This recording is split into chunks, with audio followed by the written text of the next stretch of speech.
Vladimir Putin, রাশিয়ার president, তার কাছে গিয়ে দাওয়াতি কাজ করতে হবে। তো এই কাহারুল দিনাজপুরের কৃষক আজকের ডোনাল্ড ট্রাম্পের তুলনায় কতখানি দুর্বল, মুসা আলাইহিস সালাতু ওয়াসসালাম তার চেয়ে শতগুণ দুর্বল ছিল ফেরাউনের তুলনায়। কেননা কাহারুল দিনাজপুরের এই কৃষকের নিজের জমি জায়গা আছে, বাপ মা আত্মীয় স্বজনের পরিবার পরিজনের পরিচয় আছে, তার আশেপাশে দাঁড়াতে পারবে দুই একটা মানুষ আছে। আর মুসা আলাইহিস সালাতু ওয়াসসালামকে যখন ফেরাউনের কাছে যেতে বলা হয়েছে, তখন মুসা আলাইহিস সালাতু ওয়াসসালাম এমন গোলাম কওমের মেম্বার, এমন গোলাম কওমের সদস্য, ইউযাব্বিহুনা আবনাআকুম ওয়া ইস্তাহইয়ুনা নিসাআকুম ওয়া ফি যালিকুম বালাউম মির রাব্বিকুম আযীম, যেই গোলাম কওমের প্রত্যেক ছেলে সন্তানকে ফেরাউন জবাই করে। এই জন্য মুসা আলাইহিস সালামের জীবদ্দশায় তার বাপ মা ভাই বোন কোনোদিন পরিচয় দিতে পারেনি যে মুসা আমার সন্তান, মুসা বানু ইসরাইলের সন্তান, এমন গোলাম কওমের মেম্বার। তাহলে বাপ মা বেঁচে থেকেও পরিচয় দেওয়ার সাহস রাখে না। কি কাহারুলের কৃষকের তো অন্তত বাপ মায়ের পরিচয় আছে। দুই, মুসা আলাইহিস সালাতু ওয়াসসালামকে যখন ফেরাউনের কাছে যেতে বলা হয়েছে, তখন মুসা আলাইহিস সালাম ফাঁসির দণ্ডে দণ্ডিত অপরাধী। কেননা ফেরাউনের একজন ব্যক্তিকে উনি হত্যা করে পালিয়েছেন, ফলত ওনাকে পেলেই হত্যা করা হবে। ফেরাউনের আদালতে ফাঁসির দণ্ডে দণ্ডিত একজন গোলাম, এবং এমন গোলাম কওমের মেম্বার যার নিজের বাপ মায়ের পরিচয় দেওয়ার সক্ষমতা নেই। তিন, যেই ফেরাউনের বিরুদ্ধে তাকে পাঠানো হচ্ছে, ওই ফেরাউনির বাড়িতেই তিনি লালিত পালিত হয়েছেন, তথা ফেরাউনের নিমক খেয়েছেন। তার পালক পুত্র কিভাবে তার বিরুদ্ধে দাঁড়াবে? একে তো ফাঁসির দণ্ডে দণ্ডিত, দ্বিতীয়ত নাই কোনো পরিবার পরিজনের পরিচয়, নাই পাশে দাঁড়ানোর কেউ, তৃতীয়ত যার বিরুদ্ধে দাঁড়াবে তারই পালক পুত্র, তারই নিমক খেয়ে বড় হয়েছে। চার, এখন যখন আল্লাহ তাকে নবী করে ফেরাউনের কাছে যেতে বলছে, তখন তিনি টানা 10 বছর মানুষের বাড়ির কাজের লোক, মানুষের বাড়ির চাকর। 10 বছর হচ্ছে তার চাকরের এবং রাখালের এবং কাজের লোকের 10 বছর।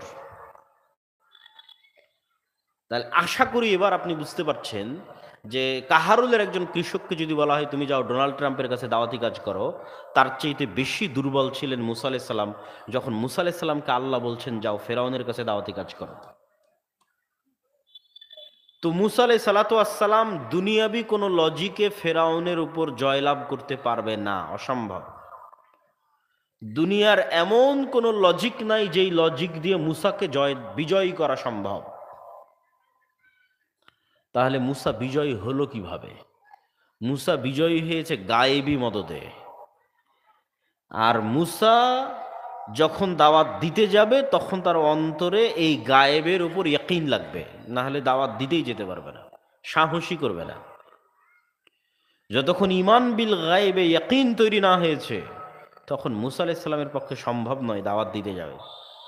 ইমান বিল গায়েবে ইয়াকিন তৈরি হওয়ার পরও মুসা আলাইহিস সালাম কত ভয় পেয়েছে। আল্লাহ আমি একাই পারবো না, আমার সাথে আমার ভাইকে দিয়ে দেন। আল্লাহ আমার কথার সমস্যা, রব্বি ইশরাহ লি সদরি ওয়া ইয়াসসির লি আমরি ওয়াহলুল উকদাতাম মিন লিসানি ইয়াফকাহু কওলি, আমার মুখের কথা ঠিক করে দেন।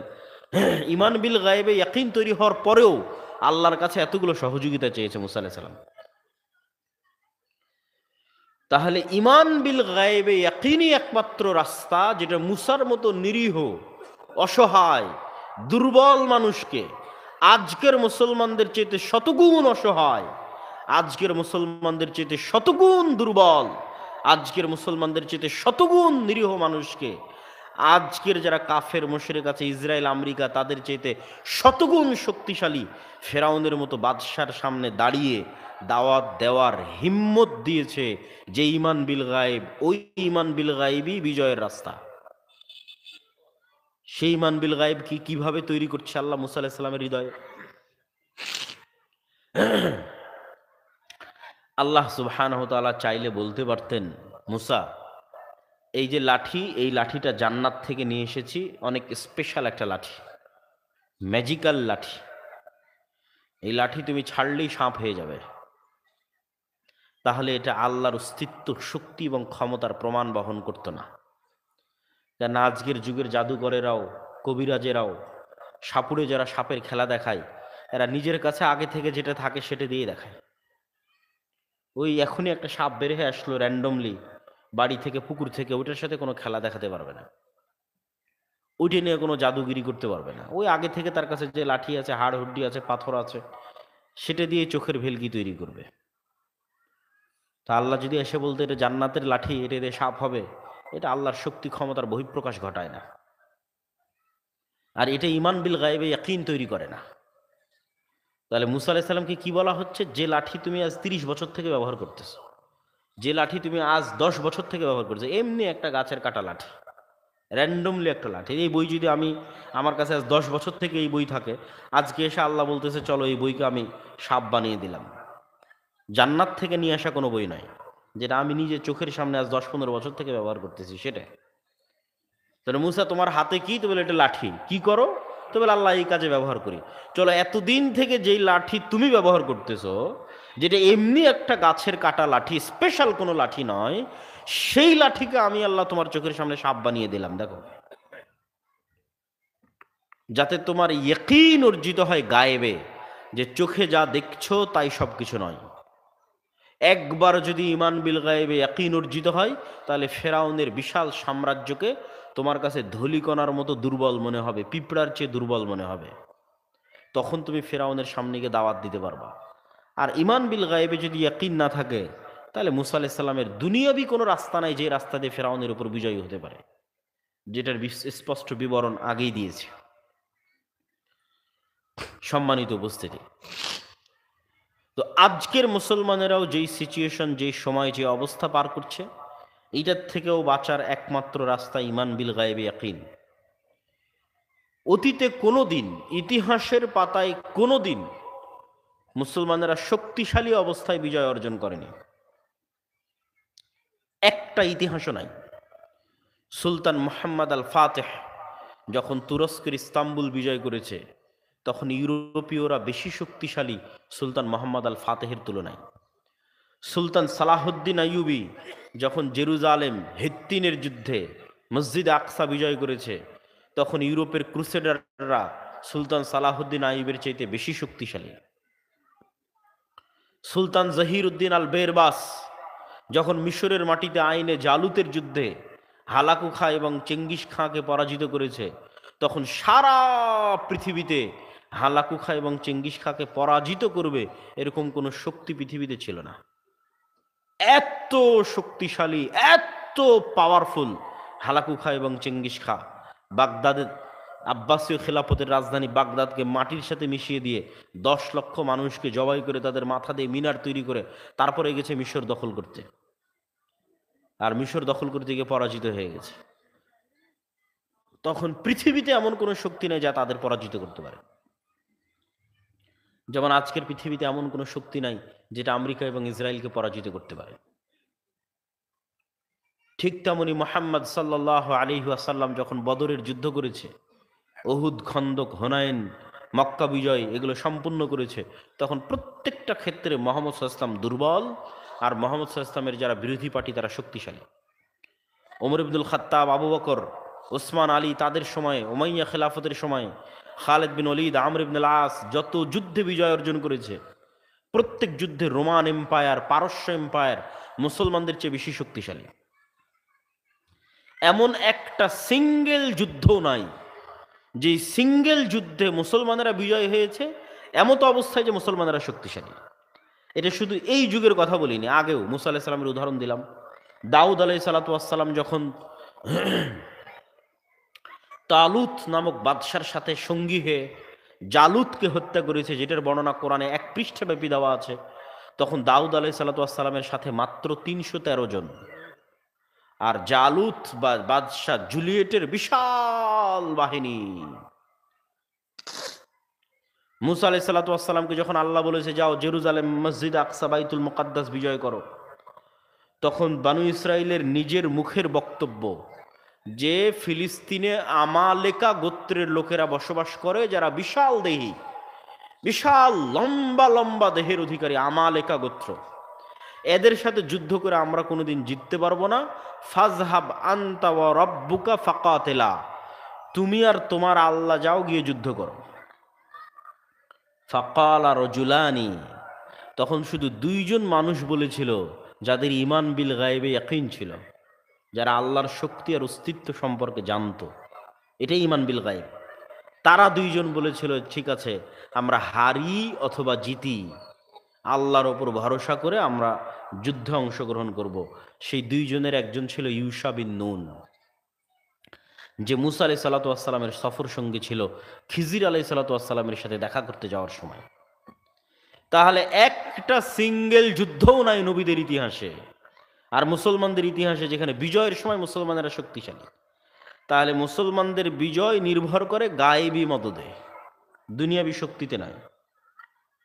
মুসলমানদের বিজয় নির্ধারণ করে কিসে বলেন তো, জোরে বলেন তো কিসে? গায়েবী মদদে। যেমন ওই যে আমালেকা গোত্রের শক্তিশালী লোকেরা ফিলিস্তিনে বসবাস করে, ইউশা বিন নুন বলল আমরা যুদ্ধ করব, মাত্র দুইজন বলল, আর বাকি সবাই বলল আপনি মুসা আর আপনার আল্লাহ যান। ওই যুদ্ধে কি হয়েছিল জানেন? আল্লাহ তো 40 বছরের শাস্তি দিল, ইয়াতিহুনা ফিল আরজ, যে 40 বছর পাগলের মতো এই সিনাই মরুভূমিতে ঘুরতে থাকো, এটা তোমাদের শাস্তি। 40 বছরের মধ্যে মুসা আলাইহিস সালাম মারা গেলেন, অনেক আফসোস, দুঃখ কষ্ট নিয়ে, তার কওমের উপর আফসোস নিয়ে। ইউশা বিন নুন পরবর্তী নবী হলেন। ইউশা বিন নুন তার কওমকে বললেন দেখো আল্লাহ আমাদের উপর অনেক রাগান্বিত, অনেক অসন্তুষ্ট, 40 বছর আমরা শাস্তি কেটেছি, এবার আল্লাহর কাছে তওবা করে চলো যুদ্ধ করি। তো বানু ইসরাইল রাজি হয়ে গেল, ঠিক আছে যা ভুল হয়েছে হয়েছে, আল্লাহ আমাদের ক্ষমা করুক, আমরা তোমার নেতৃত্বে যুদ্ধ করব। তো ইউশা বিন নুন যুদ্ধ করছে, যুদ্ধ চলমান, চলতে চলতে চলতে চলতে শুক্রবার রাত মানে শনিবার শুরু। ইসলামে সন্ধ্যা দিয়ে দিন শুরু হয়। দেখেন না যেই দিন চাঁদ উঠে ওই দিন তারাবির সালাত আদায় করেন, ওই দিন তো রোজা রাখেননি, তো তারাবির সালাত কিসের? কেন তখন থেকে রমজান শুরু হয়ে গেছে। তো সন্ধ্যে থেকে ইসলামে দিন শুরু। তো শুক্রবারের দিন সূর্য ডুবা মানে শনিবার শুরু হওয়া। আর শনিবার হচ্ছে ইহুদি ধর্মে মুসা আলাইহিস সালামের দিনে পবিত্র দিন, ফলত শনিবারের দিন যুদ্ধ নিষিদ্ধ। তা এখন শুক্রবারের দিন বিকেল বেলা যুদ্ধ জিতে যায় অবস্থা, ইউশা বিন নুন। তো এখন আর আধা ঘন্টা আর 1 ঘন্টা পর যুদ্ধ বন্ধ করে দিতে হবে, কেননা মুসার দিনে শনিবারে যুদ্ধ নিষিদ্ধ। তখন ইউশা বিন নুন আল্লাহর কাছে দোয়া করলেন, আল্লাহ এই যদি আজকে যুদ্ধ এখানে বন্ধ হয়ে যায়, পরে আর এই যুদ্ধ জয়ের দ্বার প্রান্তে আসবে কিনা জানি না, তো আপনি দয়া করে সূর্যকে থামিয়ে দেন, সূর্য যে চলতেছে এই সূর্য থামিয়ে দেন, আমরা আমাদের বিজয় সম্পন্ন করি। হাদিস সহিহ বুখারীর। আল্লাহ সুবহানাহু ওয়া তাআলা সূর্যকে থামিয়ে দিলেন, বলে আল্লাহু আকবার। এই হলো গায়েবী মদদ। যতক্ষণ ইউশা বিন নুন বিজয় সম্পন্ন না করেছে, পৃথিবীর ইতিহাসে একবারই আল্লাহ সূর্যকে থামিয়ে দিয়েছিলেন, সেটি ইউশা বিন নুনকে জেরুজালেম বিজয় করানোর জন্য। তো ইউশা বিন নুনের ঈমান বিল গায়েবে ইয়াকিন ছিল যে দুনিয়াতে যা দেখা যায় এটাই সব নয়, এর বাইরেও একজন সত্তা আছে, ওহু আলা কুল্লি শাইইন কাদির, তিনি যা ইচ্ছা তাই করতে পারেন। অতএব ভরসা তার উপর রাখতে হবে, ঈমান বিল গায়বে ইয়াকিন থাকতে হবে।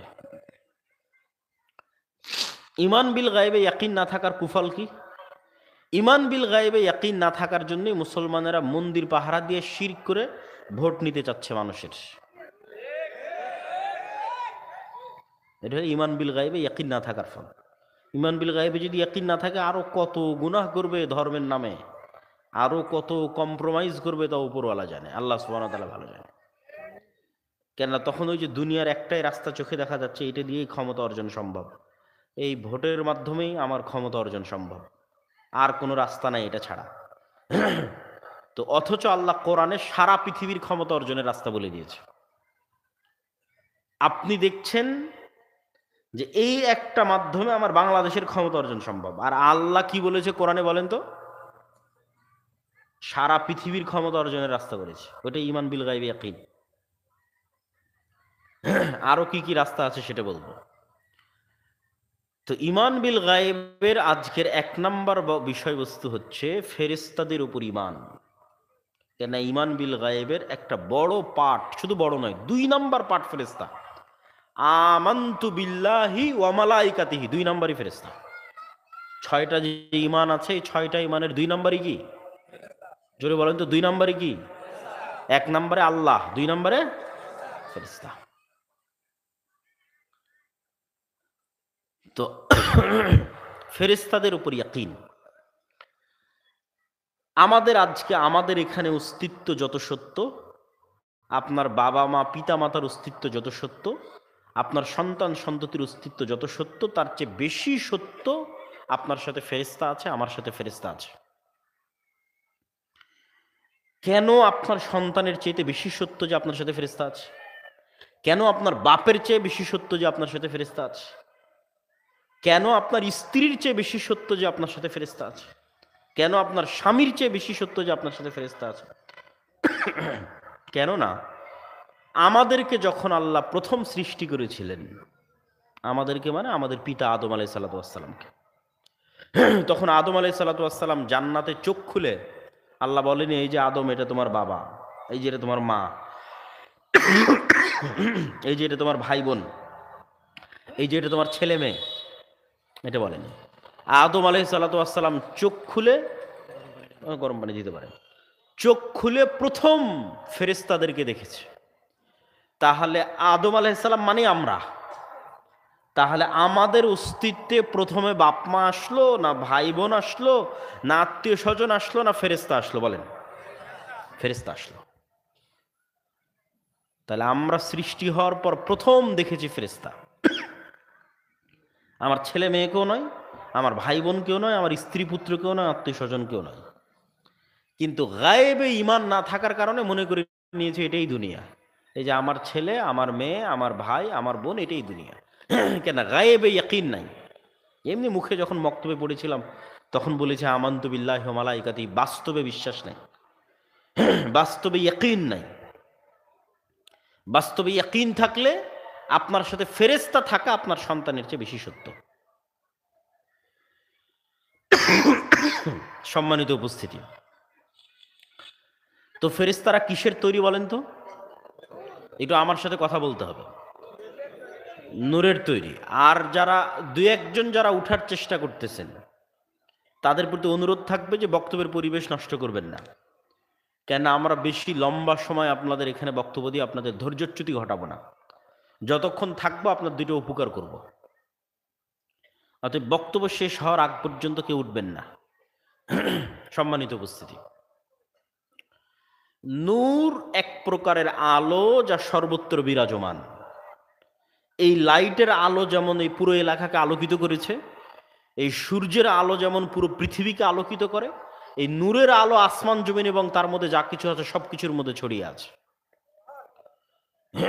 কি তাহলে এই নূর দেখা যায় না কেন? নূর দেখা যায় না কেন? তার আগে নূর যে আসমান জমিন এবং তার মধ্যে যা কিছু আছে সব কিছুর মধ্যে ছড়িয়ে আছে, তার 2-1টা দলিল নেন। রাসূলুল্লাহ সাল্লাল্লাহু আলাইহি ওয়াসাল্লাম বলছেন, আল্লাহুম্মা আউযু বিনূরি ওয়াজহিকাল্লাযী আশরাকাত লাহু যুলুমাত ওয়া সালাহা আলাইহি আমরুদ দুনিয়া ওয়াল আখিরাহ। হে আল্লাহ, আপনার চেহারা যেই নূর দিয়ে ঢেকে আছে, যেই নূরে আসমান জমিন এবং তার মধ্যে যা কিছু আছে সব কিছু আলোকিত, যেই নূরের উপর আসমান জমিন এবং তার মধ্যে যা কিছু আছে সব কিছুর কার্যক্রম নির্ভরশীল, সেই নূর দিয়ে আপনার কাছে, সেই নূরের উসিলা দোহাই দিয়ে আপনার কাছে পরিত্রাণ চাচ্ছি। আর এক হাদিসে রাসূলুল্লাহ সাল্লাল্লাহু আলাইহি ওয়াসাল্লাম বলেছেন, হিজাবুহুন নূর লাউ কাশাফাহু লা আহরাকাত সুবহাত ওয়াজহি। নূর কি?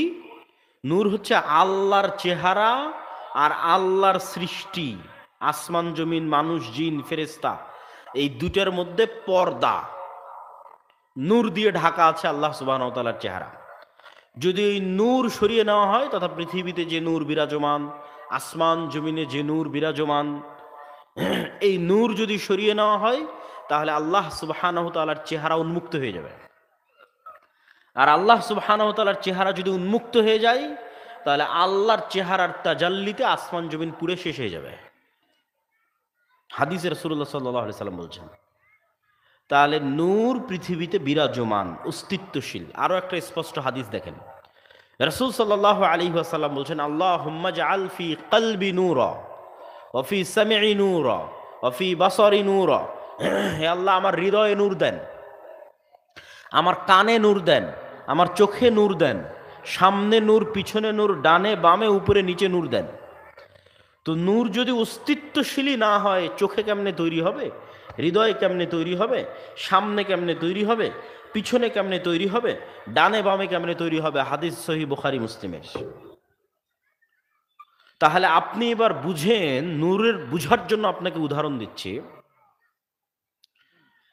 আজ থেকে 50, 500, 100 বছর আগে মানুষের রক্তের যে উত্থান পতন আছে, যেটাকে আপনারা প্রেশার বলেন, লো প্রেশার, হাই প্রেশার, এটা মাপার যখন কোনো যন্ত্র ছিল না, তখন মানুষকে আর চোখ দিয়ে বের করতে পারতো যে রক্তের কি প্রেশার আছে, কি উত্থান আর কি পতন?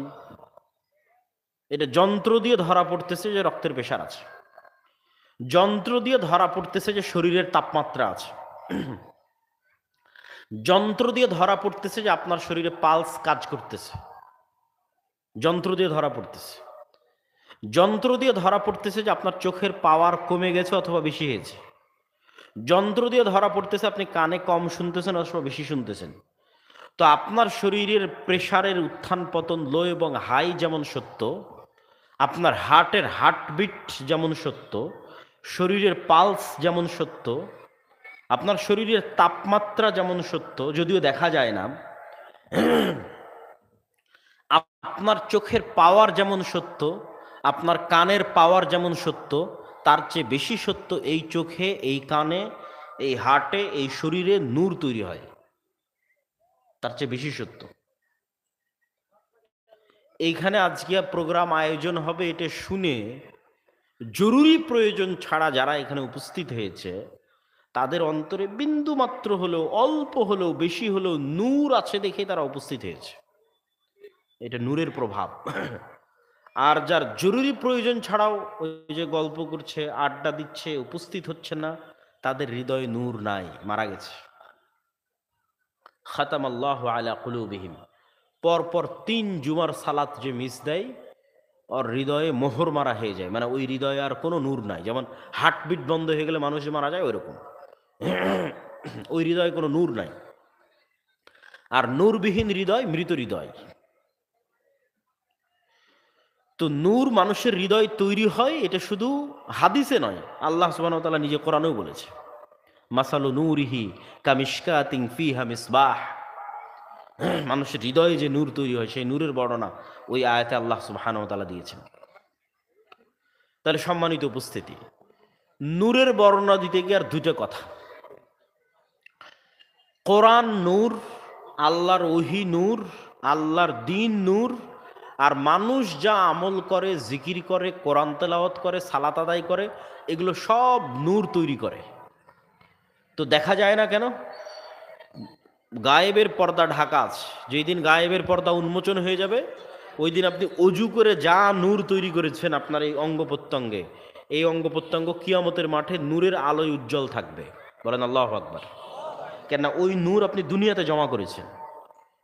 ব্যাটারিতে যেমন চার্জ দেন 50%, 60%, 100%,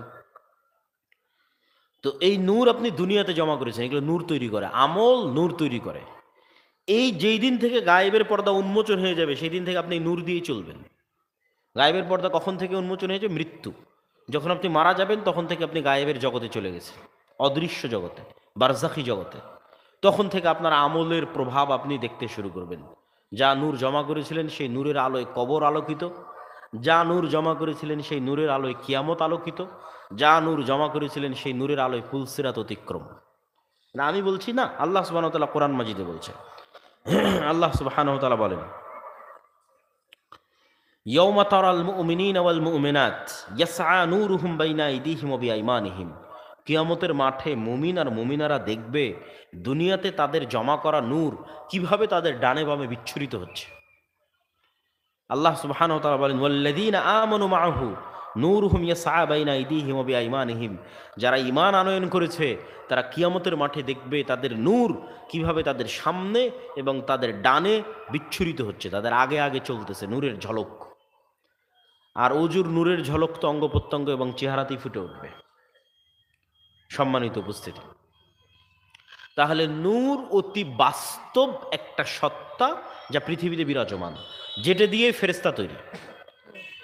এখন প্রশ্ন হচ্ছে আমরা দেখি না কেন, এই সচক্ষে দেখা যায় না কেন যে এখানে যে নূর আছে, এখানে ফেরেশতা আছে মানে নূর আছে, এটা চোখে দেখছি না কেন? আজ থেকে 100 বছর আগে এই কাহারুলের কোনো মানুষকে যদি আপনি এখন জীবিত করেন, জীবিত করে যদি বলেন আমি আব্দুল্লাহ বিন আব্দুর রাজ্জাক কথা বলবো এখানে, আর এই কথা সাথে সাথে ঢাকায় বাজবে, বলবো এখানে বাজবে ঢাকায়, বলবো এখানে সাথে সাথে বাজবে আমেরিকায়, এখন বাজতেছে, ওই যে লাইভ চলতেছে সাথে সাথে ঢাকায় বাজতেছে আমার কথা, লাইভ চলতেছে সাথে সাথে আমেরিকাতে বাজতেছে আমার কথা। তাহলে 100 বছর আগে কাহারুলের কোনো মানুষকে যদি উঠিয়ে বলেন, বিশ্বাস করবে? বিশ্বাস করবে? এটাই গায়েব। এটাই 100 বছর মানুষের আগে যারা চলে গেছে তাদের জন্য গায়েব। তাহলে এই আলোর তরঙ্গ, যেটাকে বিজ্ঞানের ভাষায় বলছে রেডিও ওয়েভ, ওয়েভ তরঙ্গ, এই আলোর তরঙ্গের মধ্যে মানুষের কথা ধারণ করার ক্ষমতা আছে। এই যে সূর্যের যে আলো আমরা চারিদিকে দেখছি, এই আলোর মধ্যে মানুষের কথা ধারণ করার ক্ষমতা আছে। আল্লাহু আকবার। এই আলোর মধ্যে মানুষের দৃশ্য ধারণ করার ক্ষমতা আছে, ডাটা, ডাটা ট্রান্সফার হওয়ার ক্ষমতা আছে, যেটা আগে মানুষ জানতো না। অথচ এই আলোর ওয়েভের মধ্যে ডাটা ট্রান্সফার হওয়ার ক্ষমতা পৃথিবী যেই দিন সৃষ্টি হয়েছে ওই দিন থেকে আছে, কিন্তু মানুষ জানতো না। কেন? চোখে তো দেখা যায় না। বলবো কথা এখানে বাঁচবে মদিনায়, ই কেমনে সম্ভব? শুধু এটাই নয়, আপনার বুঝার সুবিধার্থে বলতেছি যে আল্লাহ সুবহানাহু ওয়া তাআলা বলছেন কাফা বিনাফসিকাল ইয়াউমা আলাইকা হাসিবা, আজকে তোমার হিসাব নেওয়ার জন্য তুমি যথেষ্ট। তো তোমার হিসাব নেওয়ার জন্য তুমি যথেষ্ট, এইটা বুঝাতে গিয়ে দুটো উদাহরণ দেব যা গায়েবের প্রতি আপনার বিশ্বাসকে আরো মজবুত করবে। কাফা বিনাফসিকাল ইয়াউমা আলাইকা হাসিবা, তোমার বিচার করার জন্য তুমি যথেষ্ট। এই যে মোবাইল ক্যামেরা ব্যবহার করে মাইক্রোওয়েভের মধ্যে, রেডিও ওয়েভের মধ্যে আমাদের কথা চলে যাচ্ছে, আমাদের ভিডিও চলে যাচ্ছে, এইটাই যদি মানুষ ব্যবহার করতে পারে আলোর চেয়ে বেশি গতি ধারণ করে, এখান থেকে আমি ঢাকা যাব গাড়িতে 7 ঘন্টা লাগবে, সৈয়দপুর বিমান দিয়ে যাব 40 মিনিট লাগবে। তো আলো যত গতিতে পৃথিবীতে ছুটে চলতেছে, আমি যদি এর চেয়ে বেশি গতিতে আলোর আগে চলে যাই, যে 30 বছর আগে চলে গেলাম, 20 বছর আগে চলে গেলাম, 20 বছর আগে চলে গিয়ে ওখানে মোবাইলের মতো একটা যন্ত্র আবিষ্কার করলাম, দূরবীন এবং ক্যামেরা আবিষ্কার করলাম, করে যদি পৃথিবীতে তাক করি, তাহলে 20 বছর আগে আমি আব্দুল্লাহ যা বলেছি, আমার বলা কথা আমি শুনতে পাবো নিজ কানে, আর আমি যা করেছি আমার করা দৃশ্য আমি দেখতে পাবো নিজ চোখে। মানুষ কোনোদিন আলোর চেয়ে বেশি গতি ধারণ করতে পারবে না, সেটা ভিন্ন বিষয়, কিন্তু মানুষ যা বলছে তার একটাও হারায় না। আমি যা বলতেছি, ওই যে ঘরে ফোনে যখন একা একা বলতেছি, ওটাও ওই আলোর ডাটার মধ্যে ছুটে চলতেছে অক্ষত।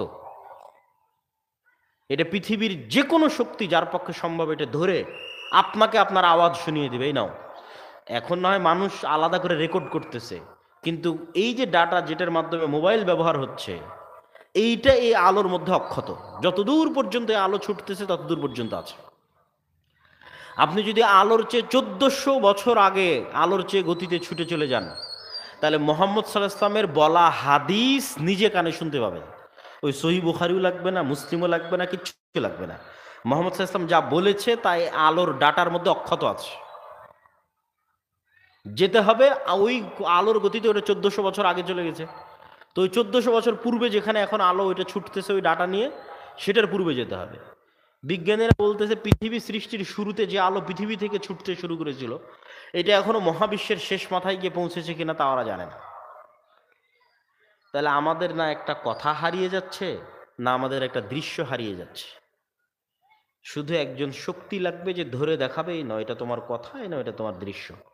কাফা বিনাফসিকাল ইয়াউমা আলাইকা হাসিবা। আল্লাহ এভাবেই ধরবেন এটা বলিনি, কিন্তু ধরা যে কত সহজ সেটা বুঝাচ্ছে, যে মানুষের বিচার যে কত সহজ সেটা বুঝাচ্ছে। আজকের বিজ্ঞান এসে গায়েবের এই পর্দা উন্মোচন করে দিয়েছে।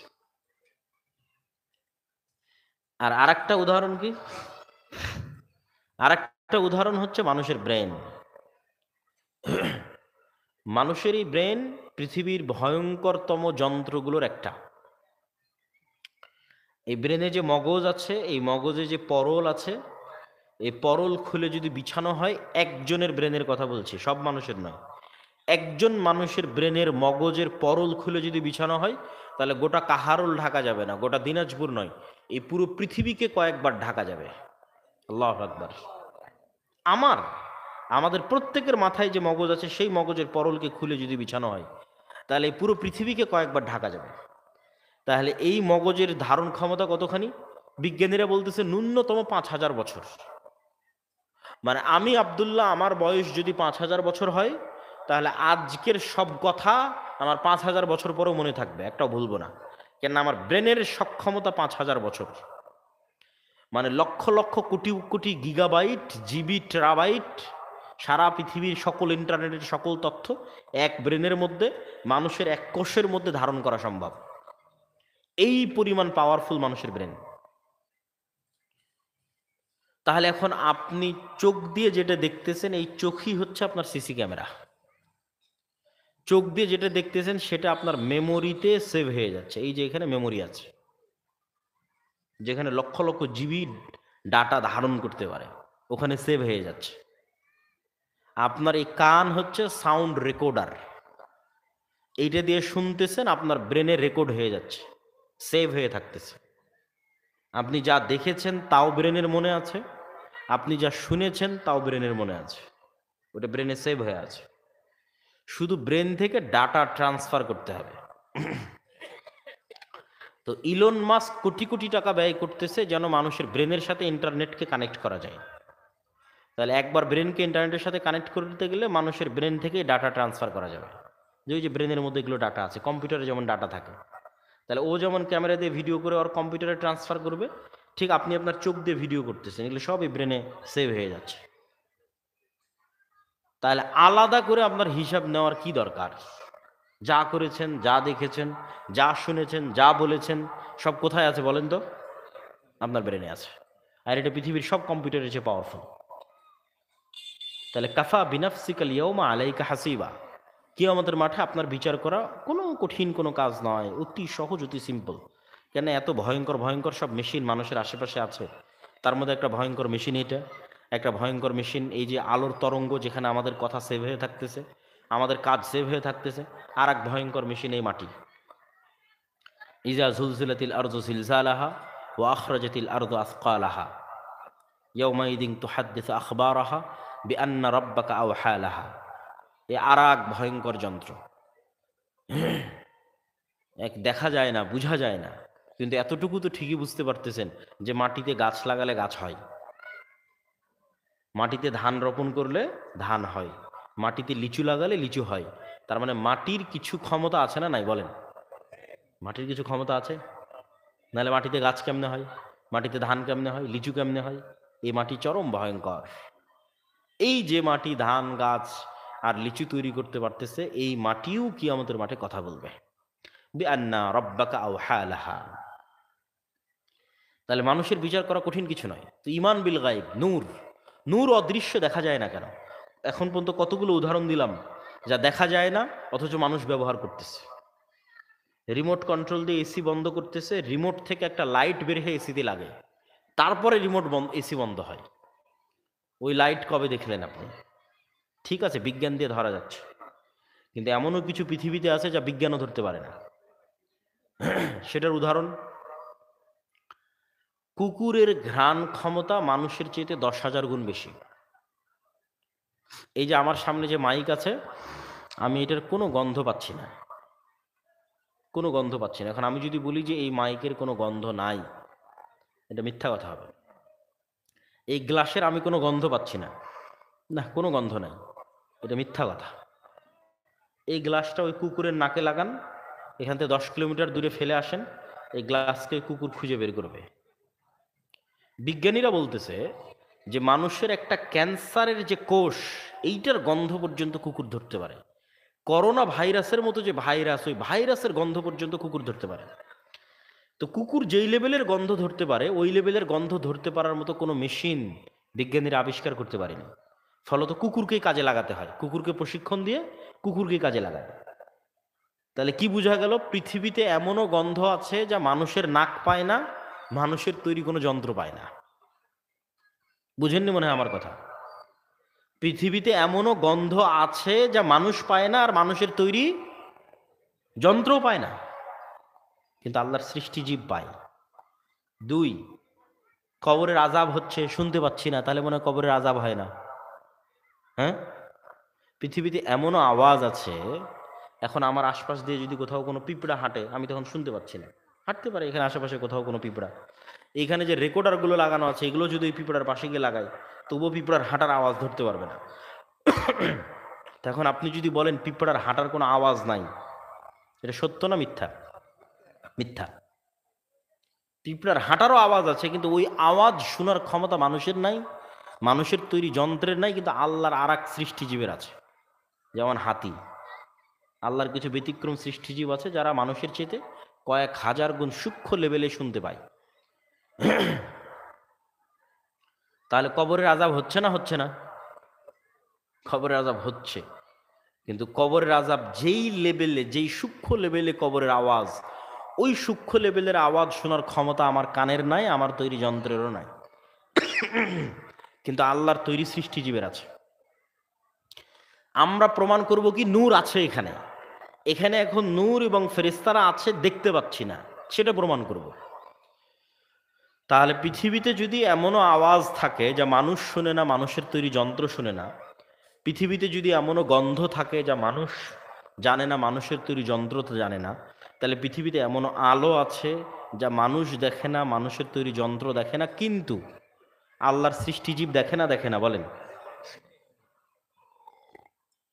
ওটাই হলো প্রমাণ, আল্লাহর সৃষ্টিজীব দেখে। সবগুলোর উদাহরণ, গায়েবের সবগুলোরই উদাহরণ আল্লাহর সৃষ্টিজীবের মধ্যে আছে।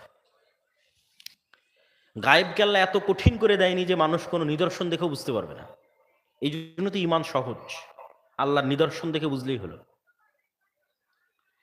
তাহলে আমরা দেখতে পাচ্ছি না, আল্লাহর সৃষ্টিজীব দেখছে। রাসূলুল্লাহ সাল্লাল্লাহু আলাইহি ওয়াসাল্লাম বলেন, ইজা সামি'তুম সায়হাতাদ দিকাহ, যখন তোমরা মোরগের আওয়াজ শুনবে, তখন আল্লাহর কাছে কল্যাণের দোয়া করো, কেননা মোরগ রাআতিল মালাইকা, ফেরেশতারা যেই নূরের আলো দিয়ে তৈরি, ওই নূরের আলো দেখার ক্ষমতা আল্লাহর সৃষ্টিজীব মোরগের আছে। আল্লাহু আকবার। নেন এবার, তাহলে ফেরেশতারা এখানে আছে না নাই? আছে। নূর পৃথিবীতে আছে না নাই? আল্লাহর সৃষ্টিজীব দেখতে পাচ্ছে। আর যখন তোমরা গাধা এবং কুকুরের আওয়াজ শোনো, তখন আল্লাহর কাছে শয়তান থেকে পরিত্রাণ চাও, কেননা কুকুর এবং গাধা শয়তান যে আলো দিয়ে তৈরি, সেই আলো দেখতে পায়। শয়তান কিন্তু আগুনের আলো দিয়ে তৈরি, নূরের নয়, একটা আর একটা থেকে আলাদা। তো শয়তান আগুনের আলো দিয়ে তৈরি, তাহলে আগুনের আলো দিয়ে তৈরি যে আলো, সে আলো গাধা আর কুকুর দেখতে পায়। আর আমরা পৃথিবীকে আমাদের মতো কল্পনা করি, এই জন্য আমাদের বুঝতে অসুবিধা হয়।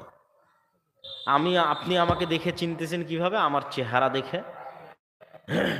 আমার শরীর স্বাস্থ্য কেমন, আমার দাড়ি কেমন, সাদা না কালো, এটা আপনার আগে থেকে জানা আছে, দেখে বুঝতে পারতেছেন এটা আব্দুল্লাহ বিন আব্দুর রাজ্জাক। একটা সাপও কি আমাকে ওভাবে দেখে চিনে? একটা কুকুরও কি আমাকে ওভাবে দেখে চিনে? জি না। কুকুর মাত্র দুটি আলো দেখতে পায়, তাহলে কেমনে দেখবে যে আপনি সাদা না কালো, আপনি কত ফিট লম্বা, কত ফিট হাইট, আপনার দাড়ি আছে না নাই? এটা সম্ভব নয় কুকুরের পক্ষে দেখা। কুকুর চিনে গন্ধ দিয়ে। এক এক সৃষ্টিজীবকে আল্লাহ এক একভাবে চিনার ক্ষমতা দিয়েছে। আপনি একটা জানলা দরজা খোলা একটা ঘরে একটা পাখিকে ছেড়ে দেন, ও জালনাই খুঁজে পাবে না কোথায় জালনা আছে। একবার এই দেওয়ালে যায় বাড়ি খাবে, একবার ওই দেওয়ালে যায় বাড়ি খাবে, একবার কাঁচের সাথে বাড়ি খাবে। তা আপনি দেখতে পাচ্ছেন কি রে, এই ঘরে এত জানালা, এই পাখি দেখতে পায় না কেন, এই বাবুই পাখি দেখতে পায় না কেন? কেন ওই বাবুই পাখির দেখার সীমাবদ্ধতা আর আপনার সীমাবদ্ধতা সেম। কিরকম? ওই বাবুই পাখি যেমন জানালা দেখতে পাচ্ছে না, আপনিও তেমন ফেরেশতা দেখতে পাচ্ছেন না। আমার কথা মনে হয় বুঝেননি। ওইটাকে যেমন আল্লাহ একটা সীমাবদ্ধ জায়গায় রেখেছে, আপনাকে আল্লাহ আর একটা সীমাবদ্ধ জায়গায় রেখেছে। ওই সাপকে আর এক সীমাবদ্ধ জায়গায় রেখেছে, ওই কুকুরকে আর এক সীমাবদ্ধ জায়গায় রেখেছে। এগুলো সব এক একটা ইন্ডিভিজুয়াল জায়গায় এক একটা নিদর্শন, কিন্তু কেউ কারো মতো হুবহু নয়, সব আলাদা আলাদা। জগৎ ভিন্ন, সম্পূর্ণ জগৎ ভিন্ন। মাছ যে জগতে বসবাস করে এটা সম্পূর্ণ ভিন্ন জগৎ। ওই জগতে মানুষের বসবাস সম্ভব না, ভিন্ন প্রাণীর বসবাস সম্ভব নয়। ওই জগতে বসবাসের সিস্টেম অ্যান্ড রুলসই আলাদা। ঠিক ফেরেশতার জগৎ সম্পূর্ণ ভিন্ন, জিনের জগৎ সম্পূর্ণ ভিন্ন, কিন্তু অস্তিত্বশীল। দেখছি না তার মানে নাই, এটা মিথ্যা কথা। এবার আসেন, সাহাবীরা ফেরেশতাদের উপর কেমন বিশ্বাস রাখত, এইটা যদি আমরা দেখতে পাই যে সাহাবীরা ফেরেশতাদের উপর কেমন বিশ্বাস রাখত, অন্তত নিজের ঈমানটা আমি যাচাই করতে পারবো যে আমরা ফেরেশতাদের সম্পর্কে কি ধারণা রাখি। ফেরেশতাদের সম্পর্কে রাসূলুল্লাহ সাল্লাল্লাহু আলাইহি ওয়াসাল্লামের অসংখ্য হাদিস আছে, তার মধ্যে থেকে কিছু বাছাই করা হাদিস আপনাদের সামনে তুলে ধরব। ফেরেশতাদের আওয়াজ মানুষ শুনতে পাবে, ফেরেশতাদেরকে মানুষ দেখতে পাইতে পারে, তার দলিল দেই। ফেরেশতাদের আওয়াজ শুনতে পাবে মানুষ কিভাবে? একদিন বানু ইসরায়েলের এক ব্যক্তি রাস্তা দিয়ে চলতেছে, হঠাৎ সে আকাশ থেকে একটা আওয়াজ শুনলো, ইস্কি হাদিকাতা ফুলান, অমুকের বাগানে পানি বর্ষণ করো। তো ওই ব্যক্তি দেখলো যে কালো মেঘের খণ্ড একটা নির্দিষ্ট এরিয়ায় গিয়ে সেখানে বৃষ্টি বর্ষণ করছে, সেখান থেকে পানি বয়ে নালা হয়ে চলে যাচ্ছে। ওই পানির আলামত দেখে দেখে দেখে দেখে সে সেই জমিতে গেল, মাটিতে গেল। সেই জমিতে মাটিতে গিয়ে ওই মানুষকে জিজ্ঞেস করছে, তোমার নাম? তো বলে, আমার নাম অমুক। তো বানু ইসরাইলের ওই ব্যক্তি বলছে, আমি তো এর নাম আকাশে শুনলাম। যে নাম ওই বলছে সে নাম কোথায় শুনেছে? আকাশে। এটা ফেরেশতার আওয়াজ, মানুষ শুনতেছে, কোনো নবী নয়। ফেরেশতার আওয়াজ সাধারণ মানুষ শুনতেছে, নবী নয়। তো তুমি কি করো? আমি তো তোমার আওয়াজ আকাশে শুনলাম। তো বলে, আমি যা আবাদ করে সম্পত্তি পাই তার 3 ভাগ করে 1 ভাগ আল্লাহর রাস্তায় দান করে দিই, 1 ভাগ আবার এই জমি চাষাবাদে ব্যয় করি, আর 1 ভাগ নিজের আত্মীয় স্বজন পরিবার পরিজনের জন্য ব্যয় করি। তো এই ব্যক্তি বলল, ঘটনা এটাই, এটার কারণেই আসমানে তোমার জমিতে বৃষ্টি বর্ষণের আওয়াজ হচ্ছে। 2, ফেরেশতাকে মানুষের পক্ষে দেখা সম্ভব, নবী রাসূল ছাড়াও মানুষ দেখতে পারে। বানু ইসরাইলের 3 জন ব্যক্তি, একজন অন্ধ, একজন কুষ্ঠ, একজন টাক, 3 জনের কাছে আল্লাহ ফেরেশতা পাঠিয়েছিলেন পরীক্ষার জন্য। 3 জনেরই অসুস্থতা ভালো করে দিয়ে গরু, উট আর ছাগল দিয়েছিলেন। তার 25-30 বছর পর আবার ফেরেশতা পাঠিয়েছিলেন তাদের ঈমানের পরীক্ষা নেওয়ার জন্য। তো এরা কেউ নবী ছিল না। তো মানুষের আকৃতিতে যে কোনো মানুষের কাছে ফেরেশতা আসতে পারে, অস্বাভাবিক কিছু নয়, অসম্ভব কিছু নয়। এবার চলেন রাসূল সাল্লাল্লাহু আলাইহি ওয়াসাল্লামের জীবদ্দশায় সাহাবীদের ফেরেশতাদের উপর ঈমান। সাদ বিন মুআজ রাদিয়াল্লাহু তাআলা আনহু বলছেন যে সাদ বিন মুআজ রাদিয়াল্লাহু তাআলা আনহুর মৃত্যুতে জাবের রাদিয়াল্লাহু তাআলা আনহু বলছেন, সাদ বিন মুআজ একজন আনসারী সাহাবী, আওস এবং খাজরাজ গোত্রের প্রধান। তার মৃত্যুতে আল্লাহর নবী বলছেন যে আল্লাহর আরশ কেঁপে উঠেছে। অফুতিহাত লাহু আবওয়াবুস সামা, আসমানের সবগুলো দরজা খুলে দেওয়া হয়েছে। 3, ওয়াশাহিদাহু সাবউনা আলফাম মিনাল মালাইকা, আর তার জানাজাতে 70,000 ফেরেশতা অংশগ্রহণ করেছে। আল্লাহু আকবার।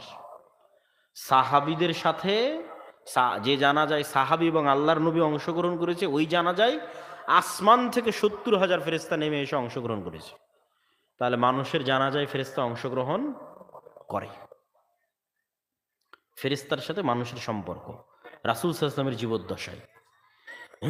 জাবের রাদিয়াল্লাহু তাআলা আনহু বলছেন, লাম্মা কুতিলা আবি, যখন আমার পিতা মারা গেল, উহুদের যুদ্ধে ওনার পিতা মারা গেছে, অনেকগুলো মেয়ে আর অনেক কর্জ ঋণ রেখে গেছে। তা আমি খুব কাঁদতেছিলাম। আল্লাহর নবী আমাকে বললেন, তুমি কেন কাঁদছো? মা জালাতিল মালাইকা তো তুজিল্লু বি আজনিহাতিহা, এখন পর্যন্ত ফেরেশতারা তোমার বাবার লাশকে ছায়া দিয়ে রেখেছে। এখন পর্যন্ত ফেরেশতারা তোমার বাবার লাশকে ছায়া দিয়ে রেখেছে, তাহলে তুমি কাঁদছো কোন দুঃখে? যার লাশকে ফেরেশতারা ছায়া দিয়ে রাখে তার মৃত্যুতে কেউ কাঁদে নাকি? তাহলে মৃত মানুষের লাশকে ফেরেশতারা ছায়া দিয়ে রাখে যদি ওই মানের আমলওয়ালা ইমানওয়ালা মৃত ব্যক্তি হয়, অস্বাভাবিক কিছু নয়। 3, আবু সাঈদ খুদরি রাদিয়াল্লাহু তাআলা আনহু বলছেন, উসাইদ বিন হুযায়র নামে একজন ব্যক্তি তার আস্তাবলে বা তার কৃষি কাজ করার জায়গায় এক রাতে কোরআন তেলাওয়াত করছিলেন। তো কোরআন তেলাওয়াত শুনে তার ঘোড়া ছটপট করতে লাগলো। 3বার এরকম হওয়ার পর উনি তেলাওয়াত বন্ধ করে দিলেন। পরের দিন সকালে আল্লাহর নবীর কাছে এসে বলছেন, আল্লাহর নবী ঘটনা এই। রাসূল সাল্লাল্লাহু আলাইহি ওয়াসাল্লাম বলছেন, তিলকাল মালাইকা দানাত লিসাউতিক, ফেরেশতারা তোমার তেলাওয়াত শুনে ওখানে জমা হতে শুরু করেছিল। যেই ফেরেশতাদেরকে দেখে ঘোড়া লাফালাফি করতেছিল। তুমি যদি সকাল পর্যন্ত তেলাওয়াত অব্যাহত রাখতে, তাহলে মানুষেরাও ফেরেশতাকে দেখে নিতে পারত, অস্বাভাবিক কিছু নয়। রাসূল সাল্লাল্লাহু আলাইহি ওয়াসাল্লামের হাদিস। সাদ বিন মুআজ রাদিয়াল্লাহু তাআলা আনহু, যার কথা বললাম যে যার জানাজায় ৭০,০০০ ফেরেশতা অংশগ্রহণ করেছে, তোর জানাজার লাশের খাটলি যখন সাহাবীরা উঠাচ্ছে, তো কানাত জানাজাতুহু সাকিলাতান আলাল কওম, এত ভারী, উঠানো যায় না, স্বাভাবিক সময়ের চেয়ে কয়েক গুণ ভারী। তো মানুষজন বিভিন্ন কানা ঘোষা করতে লাগলো। তো রাসূলুল্লাহ সাল্লাল্লাহু আলাইহি সাল্লাম বলেন, কানাত তাহমিলুহুল মালাইকা, তার লাশের সাথে, তার জানাজার সাথে এত বেশি পরিমাণে ফেরেশতা একত্রিত হয়ে আছে যে লাশ ভারী হয়ে গেছে, মানুষের পক্ষে উঠানো যাচ্ছে না। এত বেশি পরিমাণে ফেরেশতা তার লাশের সাথে একত্রিত হয়ে আছে। আব্দুল্লাহ বিন আব্বাস রাদিয়াল্লাহু তাআলা আনহু থেকে বর্ণিত, তিনি বলেন, এক যুদ্ধে একজন মুসলিম এক মুশরিককে ধাওয়া করতেছে। তো মুশরিককে ধাওয়া করতে করতে সে ওই মুশরিকের উপর আক্রমণ করেইনি, তার আগেই দেখে ওই মুশরিক উল্টে পড়ে আছে এবং তার আহত স্থান থেকে রক্ত বের হচ্ছে, ক্ষত স্থান থেকে রক্ত বের হচ্ছে। তো আল্লাহর নবীকে এসে যখন সেই সাহাবী ঘটনা শোনালেন, আল্লাহর নবী বললেন, তিলকা মিন মাদাদিস সামাই সালেসা, তুমি আক্রমণ করার আগেই মুশরিক উল্টে পড়ে আছে এবং আহত স্থান থেকে রক্ত বের হচ্ছে, তৃতীয় আসমান থেকে আসা ফেরেশতার আক্রমণ ছিল এটা। তৃতীয় আসমান থেকে ফেরেশতা এসে এই আক্রমণ পরিচালনা করেছে। সাদ বিন আবি ওয়াক্কাস রাদিয়াল্লাহু তাআলা আনহু থেকে বর্ণিত, তিনি বলেন, উহুদের যুদ্ধের দিন আমার ডানে এবং আমার বামে দুইজন সাদা পোশাকধারী ব্যক্তি, বিজুন সিয়াবহুমা মা রাআইতুহুমা ক্বাবলু ওয়ালা বাদ, যাদেরকে আমি আগেও কোনোদিন দেখিনি, পরেও কোনোদিন দেখিনি। এই দুই সাদা পোশাকধারী ব্যক্তি আসাদ্দাল কিতাল, ভয়ঙ্কর যুদ্ধ করতেছে। আল্লাহর নবীকে গিয়ে যখন আমি এই ঘটনা শোনালাম, রাসূল সাল্লাল্লাহু আলাইহি সাল্লাম বললেন, এরা দুইজন ছিল জিবরাইল আর মিকাইল। আল্লাহু আকবার। তাহলে উহুদের যুদ্ধে স্বয়ং জিবরাইল এবং মিকাইল অংশগ্রহণ করেছে যুদ্ধ করার জন্য, দেখছে সাহাবীরা স্বচক্ষে। সহিহ মুসলিমের বর্ণনা, সাদ বিন আবি ওয়াক্কাস রাদিয়াল্লাহু তাআলা আনহুর রিওয়ায়াত। আয়েশা রাদিয়াল্লাহু তাআলা আনহা থেকে বর্ণিত, তিনি বলেন, খন্দকের যুদ্ধ থেকে আল্লাহর নবী ফিরে এসেছেন। খন্দকের যুদ্ধে বিজয়, আবু সুফিয়ানের 10,000 বাহিনী পালিয়ে গেছে। আল্লাহর নবী অস্ত্র রেখে দিয়ে গোসল করতে ঢুকেছেন। জিবরাইল এসে আল্লাহর নবীকে বলছে, আপনি অস্ত্র রেখে দিয়েছেন, ফেরেশতারা তো এখন অস্ত্র রাখেনি। কেন ফেরেশতারা অস্ত্র রাখেনি? তো বানু কোরাইজা, বানু কায়নুকা, বানু নাজির, 3টে ইহুদি গোত্র আল্লাহর নবীর সাথে বিশ্বাসঘাতকতা করেছিল। এই 3টে ইহুদি গোত্রের গাদ্দারির শাস্তি দেওয়ার জন্য ফেরেশতারা এখন অস্ত্র রাখে না। বর্ণনা এই পর্যন্ত আয়েশার। এবার আনাস রাদিয়াল্লাহু তাআলা আনহুর বর্ণনা। আনাস রাদিয়াল্লাহু তাআলা আনহু বলছেন যে আল্লাহর নবী যখন সাহাবীদের বললেন যুদ্ধ এখনো শেষ হয়নি, চলো আবারও অস্ত্র উঠাও। জিবরাইল বলছে ফেরেশতারা অস্ত্র রাখিনি, যুদ্ধ এখনো শেষ হয়নি। তো সব সাহাবী যখন অস্ত্র নিয়ে আবারও ওই ইহুদি গোত্রগুলোর দিকে এগিয়ে যাচ্ছে, তো আনাস রাদিয়াল্লাহু তাআলা আনহুর বর্ণনা, কাআন্নি আনজুরু ইলাল গুবারি সাতিআন ফি যুকাকি বানি গানাম। যখন এই যে এখন ভোটের নির্বাচনী শোডাউন হচ্ছে, 1500 মোটরসাইকেল, এই কাহরুলের রাস্তা দিয়ে যদি 200 মোটরসাইকেল যায় তো রাস্তা ধুলায় অন্ধকার হয়ে যাবে না? ধুলায় অন্ধকার হবে না? হবে না? হবে। তো সাহাবীরা, আনাস রাদিয়াল্লাহু তাআলা আনহু বলছে, আমরা যখন বের হলাম তো দেখি আমাদের সামনে ধুলায় অন্ধকার। কিসের ধুলা? আনাস রাদিয়াল্লাহু তাআলা নিজে বলতেছে যে জিবরাইলের ঘোড়সওয়ার বাহিনীর পায়ের আঘাতে আমাদের সামনে ধুলায় অন্ধকার হয়ে গেছে। আল্লাহু আকবার। তাহলে আমরা কোন লেভেলে বিশ্বাস করি ফেরেশতা আছে, আর সাহাবীরা কোন লেভেলে বিশ্বাস করে ফেরেশতা আছে, এটা শুধু মাপবেন। যে এই হাদিসগুলো থেকে অনুভব করবেন যে সাহাবীদের বিশ্বাস কোন পর্যায়ে যে ফেরেশতা আছে, আর আমার আর আপনার বিশ্বাস কোন পর্যায়ে যে এখন এখানে ফেরেশতা আছে, আমার সাথে ফেরেশতা আছে, দুই কাঁধে ফেরেশতা আছে, এখানে ফেরেশতারা আছে। এই বিশ্বাস কোন পর্যায়ের, আর সাহাবীদের বিশ্বাসটা কোন পর্যায়ের ছিল। উহুদের যুদ্ধে হানজালা রাদিয়াল্লাহু তাআলা আনহু মারা গেছে, শহীদ হয়েছে। তার স্ত্রীর মারফতে জানা গেল যে তার উপর গোসল ফরজ। তো সাহাবীরা এসে আল্লাহর নবীকে বলছে হানজালাকে গোসল দিতে হবে। রাসূল সাল্লাল্লাহু আলাইহি সাল্লাম বলছেন, ইন্না সাহিবাকুম তুগাসসিলুহুল মালায়েকা, তোমরা আর কি গোসল দিবা, হানজালাকে ইতিমধ্যে ফেরেশতারা গোসল দিয়ে ফেলেছে। এই পুরো অল্প কয়েকটা হাদিস থেকে কি সামারি আপনি শিখছেন? এই অল্প কয়েকটা হাদিস থেকে আপনাকে শিখতে হবে যে মানুষের সাথে সবসময় শয়তান এবং ফেরেশতা আছে।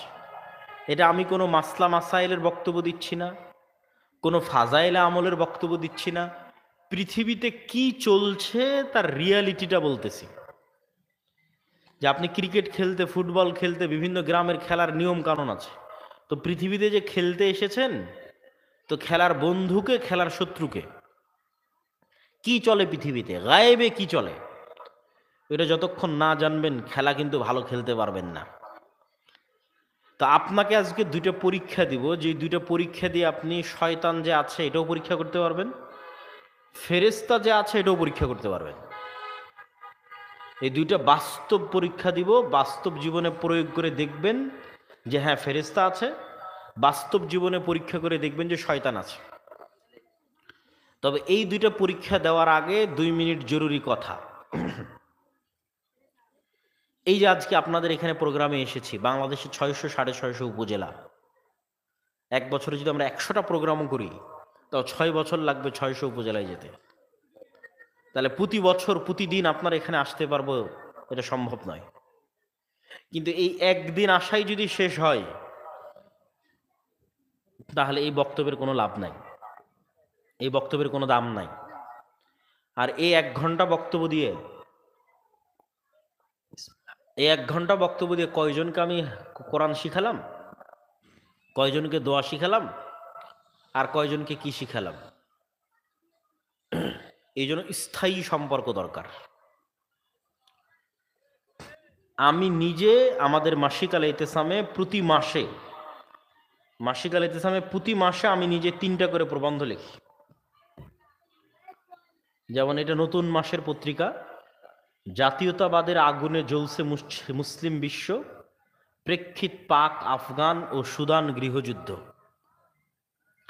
তাহলে আধুনিক বিশ্বে যা কিছু চলে তার প্রত্যেকটা বিষয়ের উপর একটা থাকে সম্পাদকীয় আমার নিজের লেখা, একটা থাকে চলমান মিন্নাতুল বাড়ির যে লেখা সেটা, আর একটা থাকে এমনি স্বাভাবিক একটা প্রবন্ধ। তাহলে আমি এখানে কত বছরে একবার আসবো তার গ্যারেন্টি নাই, কিন্তু মাসিক আল ইতিসাম আপনার কাছে যাচ্ছে মানে প্রতি মাসে আমার বক্তব্য আপনার কাছে যাচ্ছে, প্রতি মাস। এই জন্য এই সম্পর্কটাকে স্থায়ী সম্পর্ক বানাতে হবে। স্থায়ী সম্পর্ক বানানোর 2 নম্বর উপায় হচ্ছে আমাদের লিখিত বই পুস্তক। আজকে যেই বই থেকে বক্তব্য দিচ্ছে এটা আমারই লেখা বই, আল্লাহর পথে যাত্রা।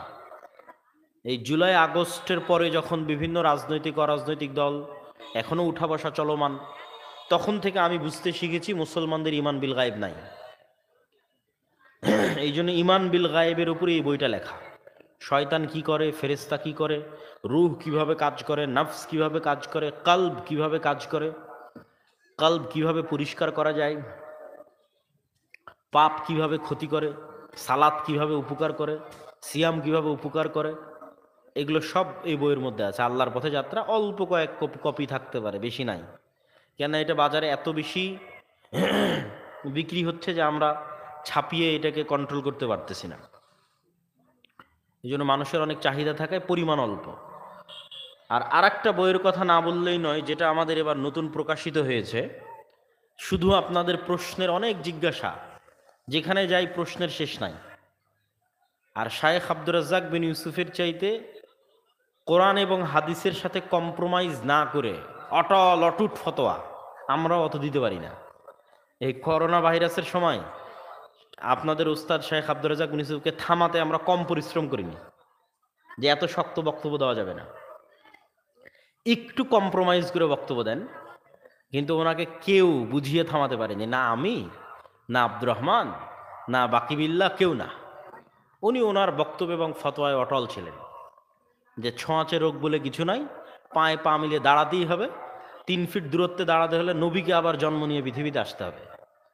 কি ভয়ঙ্কর বক্তব্য ছিল, এই সময়গুলোতে কল্পনা করা যায় না। এটা ছিল ফিতনায় পরিপূর্ণ পৃথিবীতে দিনের উপর ইস্তেকামা। তো শায়েখ আব্দুর রাজ্জাক বিন ইউসুফের তত্ত্বাবধানে মাসিক আল ইতিসামে যে ফতোয়াগুলো যায়, সেগুলোকে বিষয়ভিত্তিক সাজিয়ে নিজে শায়েখ আব্দুর রাজ্জাক বিন ইউসুফ আবার দেখে পবিত্রতা তথা অজু এবং অজু ভেঙে যাওয়া থেকে পবিত্রতা রিলেটেড যা আছে, অজু, গোসল, হাইজ, নেফাস এবং সালাত, এই দুটো বিষয়ের উপর প্রায় 1000 প্রশ্নের উত্তর আছে দলিল ভিত্তিক। তো এটা এক কপি আপনার বাড়িতে থাকলে আর এদিক ওদিক প্রশ্ন জিজ্ঞেস করার জন্য যাওয়া লাগবে না। সালাত নিয়ে কত প্রশ্ন, এই এক বইয়ের মধ্যে যথেষ্ট। তো আরও যে বইগুলো আছে সেই বইগুলোকে মূল্যায়ন করতে হবে। শায়েখ আব্দুর রাজ্জাক বিন ইউসুফের সব বক্তব্য ওনার উপদেশ বইয়ের মধ্যে লেখা আছে, ওনার সালাতের বক্তব্য ওনার সালাতের বইয়ের মধ্যে লেখা আছে। এটা 2 নম্বর উপায় স্থায়ী সম্পর্কের। স্থায়ী সম্পর্কের 3 নম্বর উপায় মক্তব।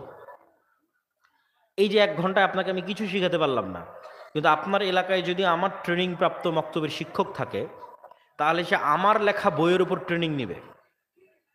কিভাবে ছোট বাচ্চাদের দিনে ব্রেনে দিনকে ঢুকানো যাবে, এটার উপর আমার লেখা বই আদর্শ শিক্ষা বা তালিমুদ্দিন, ওইটার উপর মক্তবের টিচার ট্রেনিং নেবে, নিয়ে এসে আপনার গ্রামের বাচ্চাকে শিখাবে। তাহলে আজ 1 ঘন্টা বক্তব্য দিয়ে আমি কি সাদাকায় জারিয়া পাবো? ওই প্রতিদিন একটা মক্তবের বাচ্চা যদি 2টা দোয়া শিখে, 2টা কোরআন তেলাওয়াত শিখে, ওটাই আমার জান্নাতে যাওয়ার ওসিলা হবে, ওটাই সাদাকায় জারিয়া। ও কোনোদিন যদি জীবনে ওই দোয়া একবার পড়ে, কোরআন যদি একবার তেলাওয়াত করে, তার একটি হলো নাকি আমি পাবো। এই জন্য মক্তব আমার সবচেয়ে ভালোবাসার প্রজেক্ট। যতগুলো কাজের সাথে আমি যুক্ত আছি তার মধ্যে সবচেয়ে বেশি মনের তৃপ্তি, শান্তি, আপনাদের এই প্রোগ্রামে এসে আমি শান্তি পাই না, তৃপ্তি পাই না। কিন্তু যখন মক্তবের সফরে যাই, গ্রামের বাচ্চাদের দেখে, একদম প্রত্যন্ত অঞ্চলের বাচ্চা যে কোরআন শিখতেছে, মক্তবের প্রতিযোগিতা আয়োজন হচ্ছে, যেটা এনটিভিতে প্রচারিত হবে রমজানে। এটা বাংলাদেশের ইতিহাসে প্রথম যে গ্রামের অবহেলিত অচল মক্তবের বাচ্চারা, মানে আপনাদের সন্তানেরা, টিভিতে পারফর্ম করবে। প্রায় 50 লক্ষ টাকা বাজেট।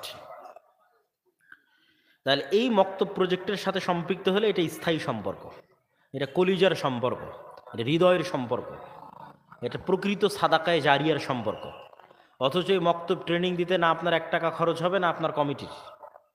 কেননা এখন পর্যন্ত প্রায় 700-র কাছাকাছি মসজিদের শিক্ষকেরা ট্রেনিং নিয়েছে, প্রত্যেকের যাতায়াত খরচ আমরা দিয়েছি আলহামদুলিল্লাহ।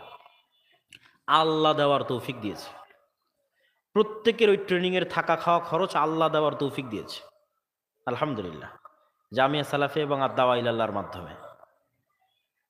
আমাদের সাথে স্থায়ী সম্পৃক্ত হওয়ার 4 নম্বর মাধ্যম এই দ্বীনি শিক্ষা প্রতিষ্ঠান। আজকে যেমন এই দ্বীনি শিক্ষা প্রতিষ্ঠানে এসেছে, এটা জামিয়া সালাফের সাথে মুআদালাকৃত, অধিভুক্ত।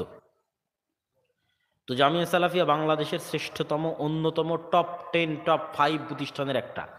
দেশি বিদেশি শিক্ষকের আনাগোনা, কি পাকিস্তান, কি ভারত, কি সৌদি আরব, প্রতিনিয়ত উন্নত মানের সিলেবাস। তো এই জামিয়া সালাফের সাথে সম্পৃক্ত হয়, এটা স্থায়ী সম্পর্কের আরেকটা মাধ্যম।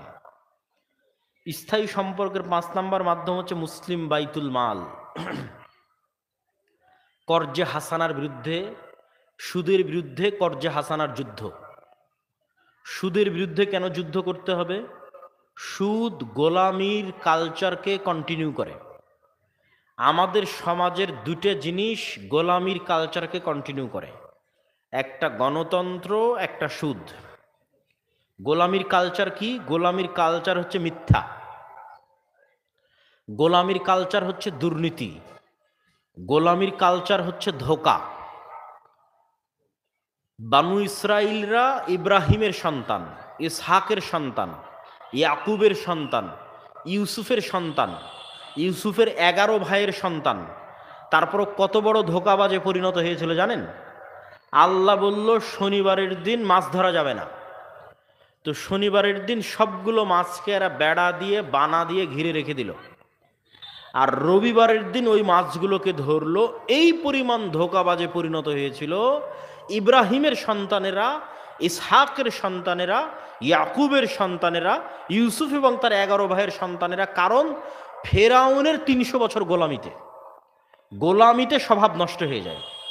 গোলামি মিথ্যা বলতে বাধ্য করে। 1 টাকার জন্য তখন মানুষ হাহাকার হয়, তখন 1 টাকার জন্য দুর্নীতি করতে হয়, 1 টাকার জন্য মারামারি করতে হয়, 1 টাকার জন্য জবাই করতে হয়, 1 টাকার জন্য ধোঁকা দিতে হয়। এই সেম স্বভাব মুসলমানদের মধ্যে ঢুকে গেছে ইউরোপীয় উপনিবেশের, ব্রিটিশ সহ ইউরোপের অন্যান্য দেশের 200 বছরের গোলামির শাসনের কারণে। সেম মিথ্যা, দুর্নীতি, ধোঁকা মুসলমানদের রক্তে মিশে গেছে। আপনি ইউরোপে যান, আমেরিকায় যান, মুসলমানেরা যত মিথ্যা ডকুমেন্ট দিয়ে তাদের পাসপোর্ট তৈরি করেছে, জাতীয় পরিচয়পত্র তৈরি করেছে, যত মিথ্যা আবেদন করেছে, পৃথিবীর আর কোনো জাতি এত মিথ্যা আবেদন করেনি। শুধু কি ইউরোপ আমেরিকা? আপনি গাজায় যান, মিশরে যেই চাউলের দাম 10 টাকা, সেই চাউলের দাম গাজার ভিতরে 500 টাকা। কেমনে এত গুণ বেশি? ইহুদিরা করেছে না। এই যে চাউলের দাম গাজার মধ্যে বাড়তেছে, এই সিন্ডিকেট, এই ব্যবসার সিন্ডিকেট মুসলমানেরা রক্ষা করে, মুসলমানেরা কন্ট্রোল করে। ধোকাবাজ, মিথ্যুক, দুর্নীতিবাজ মুসলমান। গত 16 বছর কত ওসি, ডিসি, এসপি, মন্ত্রী, মিনিস্টার মুখে দাড়ি, তাহাজ্জুদ পড়তে পড়তে মাথায় নাকি কড়া পড়ে গেছে, হজ ওমরা কয়েক শতবার করেছে, কিন্তু ওই সাব রেজিস্ট্রার যখন আর রেজিস্ট্রি অফিসে বসতেছে, প্রত্যেক দলিল সমান ঘুষ খায়। কথা বলেন না যে? এটাই হলো মুনাফিকি, এটা হলো গোলামির কালচার। যতক্ষণ সত্যবাদিতা, আমানতদারিতা, ন্যায়পরায়ণতা না আসতেছে, নেতা তৈরি হবে না। তো নেতা যেন তৈরি না হতে পারে মুসলমানদের মধ্যে, মুসলমানেরা যেন এরকম গোলামি থাকে, এই জন্য মুসলমানদের মধ্যে 2টা কালচার দেওয়া আছে। কি 2টা কালচার বলেন? বলেন 2টা কালচার কি? একটা গণতন্ত্র আর একটা সুদ। মুসলমানেরা যেন মিথ্যা, দুর্নীতি, ধোঁকার উপর বড় হয়, এই জন্য মুসলমানদের মধ্যে 2টা কালচার রাখা আছে। স্বাধীনতা লাভের পরেও, 47-এর পরেও, 71-এর পরেও, 24-এর পরেও একটা গণতন্ত্র, একটা সুদ। গণতন্ত্র এমন ভয়ঙ্কর কালচার, এক দল তো আর এক দলের বিরুদ্ধে মিথ্যা বলবেই। এই দিনাজপুরের এক আসনের 6-7 জন মনোনয়ন প্রার্থী একজন আরেকজনের বিরুদ্ধে মিথ্যা বলবে। তাহলে এই কালচার কি তৈরি করতেছে বলেন তো? মিথ্যুক। কি তৈরি করতেছে? দুর্নীতিবাজ। তো আজ যে দুর্নীতিবাজ মিথ্যুক হয়ে নেতা হচ্ছে, ওকে ভারত আর আমেরিকা টাকা দিয়ে কিনতে পারবে না? পারবে না? কিনতে পারবে। কেন? ও তো জন্মগত দুর্নীতিবাজ, মিথ্যুক। গণতন্ত্র ওকে মিথ্যুক, দুর্নীতিবাজ বানিয়েছে, তো ওকে কিনা তো কোনো ব্যাপারই না। যেন মেরুদণ্ডওয়ালা, সৎ, ন্যায়পরায়ণ কোনো নেতা নেতৃত্বে আসতেই না পারে, এই জন্য গণতন্ত্র। যে মেরুদণ্ডওয়ালা, সত্যবাদী, আমানতদার নেতা হবে, এটা যেন হতেই না পারে, এই জন্য গণতন্ত্র। যেন ওকে মিথ্যা বলেই ক্ষমতায় আসতে হবে। অথচ আবু সুফিয়ান কাফের অবস্থায় মিথ্যা বলেন। মুসলমান অহরহ মিথ্যা বলতেছে, আর আবু সুফিয়ান কাফের অবস্থায় মিথ্যা বলেন। আবু তলেব কাফের হতে পারে, আব্দুল মুত্তালেব মুশরিক হতে পারে, আবুল আহাব মুশরিক হতে পারে, আবু সুফিয়ান তৎকালীন কাফেরদের সর্দার হতে পারে, কিন্তু মিথ্যুক, দুর্নীতিবাজ, ধোকাবাজ ছিল না। এই জন্য ওরা যখন ইসলাম গ্রহণ করেছে তখন ওরা নেতা। আবু তলেবের ছেলের নাম আলী, ইসলামের চতুর্থ খলিফা, রক্ত পরিষ্কার, মানে জন্মগত সত্যবাদী, আমানতদার, ন্যায়পরায়ণ। বাপ মুশরিক হতে পারে কিন্তু মিথ্যুক নয়, বাপ মুশরিক হতে পারে কিন্তু আমানতদার, বাপ মুশরিক হতে পারে কিন্তু সত্যবাদী, ন্যায়পরায়ণ। ফলত যখন ইসলাম গ্রহণ করেছে তখন এরা বিশ্বের নেতা, খালি দেশের নেতা নয়, বিশ্বের নেতা। নেতা তৈরি হয় ন্যায়পরায়ণতা, সত্যবাদিতার উপর। সব নবীদের জন্মই সত্যবাদিতা, ন্যায়পরায়ণতার উপর। তো একটা মুসলমান যেন সত্যবাদী, ন্যায়পরায়ণ অবস্থায় নেতা না হতে পারে, এই জন্য কি দেওয়া আছে বলেন তো, একটু জোরে বলেন, কি দেওয়া আছে? গণতন্ত্র। যাতে প্রত্যেক নেতা মিথ্যুক অবস্থায় ক্ষমতায় আসে, দুর্নীতিবাজ অবস্থায় ক্ষমতায় আসে। ওকে টাকা দিয়ে কিনে নেবে আমেরিকা, টাকা দিয়ে কিনে নেবে ভারত। আর একটা কালচার চালু করে রাখা আছে সুদ। আজকে যদি মহিলারা উপস্থিত হয়ে থাকে, গ্রামের কত মহিলা কিস্তি নিয়েছে, এই কিস্তি নেওয়া একটা মহিলা সত্যবাদী হতে পারে? কথা বলেন না যে, ইল্লা মান রাহিমা রব্বি। কিস্তি নেওয়া 100% 99% মহিলাকে মিথ্যার আশ্রয় নিতেই হবে। রাসূল সাল্লাল্লাহু আলাইহি ওয়াসাল্লাম বলছেন, আল্লাহুম্মা ইন্না আউযু বিকা মিনাল মা'সামি ওয়াল মাগরাম, আল্লাহুম্মা ইন্না আউযু বিকা মিন যাল'আদ দাইনি ওয়া গালাবাতির রিজাল। আল্লাহর ঋণ থেকে বাঁচতে চাই। তো সাহাবীরা আল্লাহর নবীকে জিজ্ঞেস করতেছে, আল্লাহর নবী এত কেন ঋণ থেকে বাঁচতে চান? তো রাসূল সাল্লাল্লাহু আলাইহি ওয়াসাল্লাম বলতেছে, ঋণ থেকে বাঁচতে চাই এই জন্য যে ঋণ দিয়ে মিথ্যার শুরু, আর যখন মিথ্যার আশ্রয় নিল, নেতা আর হতে পারবে না, ও গোলাম হয়ে গেল, শেষ। ওই জাতির মুক্তি শেষ। যতজন মিথ্যার আশ্রয় নিয়েছে, এরা না কোনোদিন সালাহুদ্দিন আইবি হতে পারবে, না এরা ওমর ইবনুল খাত্তাব হতে পারবে, না এরা তারেক বিন জিয়াদ হতে পারবে। গোলামি থেকে যাবে। এই জন্য সুদের বিরুদ্ধে যুদ্ধ করতে হবে। সুদের বিরুদ্ধে যুদ্ধই কর্জে হাসানা, আমাদের মুসলিম বাইতুল মাল প্রজেক্ট, যেখানে 30-এর অধিক ব্যক্তিকে আমরা ইতিমধ্যে কর্জে হাসানা দিয়েছি পরীক্ষামূলক। আর এই কর্জে হাসানা প্রজেক্টে আমরা কারো থেকে কোনো দান গ্রহণ করি না। আমরা বলি, আপনাদের যে টাকা ব্যাংকে পড়ে আছে সেটা মুসলিম বাইতুল মালে জমা রাখেন, যখন দরকার ফেরত নেবেন। সেখান থেকে অল্প কিছু পরিমাণ আমরা মানুষকে কর্জে হাসানা দেব। তাহলে এই 5টা রাস্তা জামিয়া সালাফিয়া দাওয়া ইলাল্লাহর সাথে স্থায়ী সম্পর্কের। বলছিলাম আপনাদেরকে 2টা পরীক্ষা দিব, একটা শয়তান ধরার, একটা ফেরেশতা ধরার। যে বাস্তবে পৃথিবীতে শয়তান এবং ফেরেশতা আছে। আপনারা কি রাজি পরীক্ষা শুনতে, না ক্লান্ত হয়ে গেছেন? জাযাকাল্লাহ খায়ের। আপনাদের ধৈর্যচ্যুতির আগেই আমরা আমাদের বক্তব্য শেষ করব। তবে বক্তব্যের শেষ অংশই সবচেয়ে গুরুত্বপূর্ণ। এই জন্য শেষ অংশ ধৈর্য সহকারে শোনার আহ্বান রইল। আজকে এখান থেকে উঠে গিয়ে সিদ্ধান্ত নেবেন, রাতের আধারে হোক আর জঙ্গলে হোক, 2 রাকাত সালাত আদায় করবেন, শুধু আল্লাহকে স্মরণ রাখবেন, দুনিয়ার কোনো কথা যেন স্মরণ না হয়। সালাত শুরু করার 1 মিনিটের মধ্যে দেখবেন আপনার অজান্তে, জানতে হলে তো ভালোই ছিল, আপনার অজান্তে আপনি বুঝতে পারার আগেই আপনি দুনিয়ার চিন্তায় মগ্ন হয়ে গেছেন। 30, 40, 50 সেকেন্ড পর আপনার মনে পড়তেছে, কি আজকে তো মোবাইল বন্ধ করে, লাইট বন্ধ করে, পূর্ণ প্রস্তুতি নিয়ে 2 রাকাত সালাত আদায় করতে চেয়েছিলাম, আজকেও দুনিয়ার কথা মনে পড়ে গেল। আবার আমি বুঝতেও পারলাম না কখন দুনিয়ার কথায় মগ্ন হয়ে গেলাম। তাহলে কে আপনাকে দুনিয়ার কথায় মগ্ন করলো বলেন? শয়তান। না হলে আপনি অন্তত বুঝতে তো পারতেন। তাহলে আপনার কালবে শয়তানের প্রভাব আছে না নাই? এই কালব বিশ্বের সবচেয়ে সূক্ষ্ম মেশিন। মোবাইলে মেসেজ আদান প্রদান হয়, এটা মানুষের তৈরি সর্বোচ্চ মেশিন।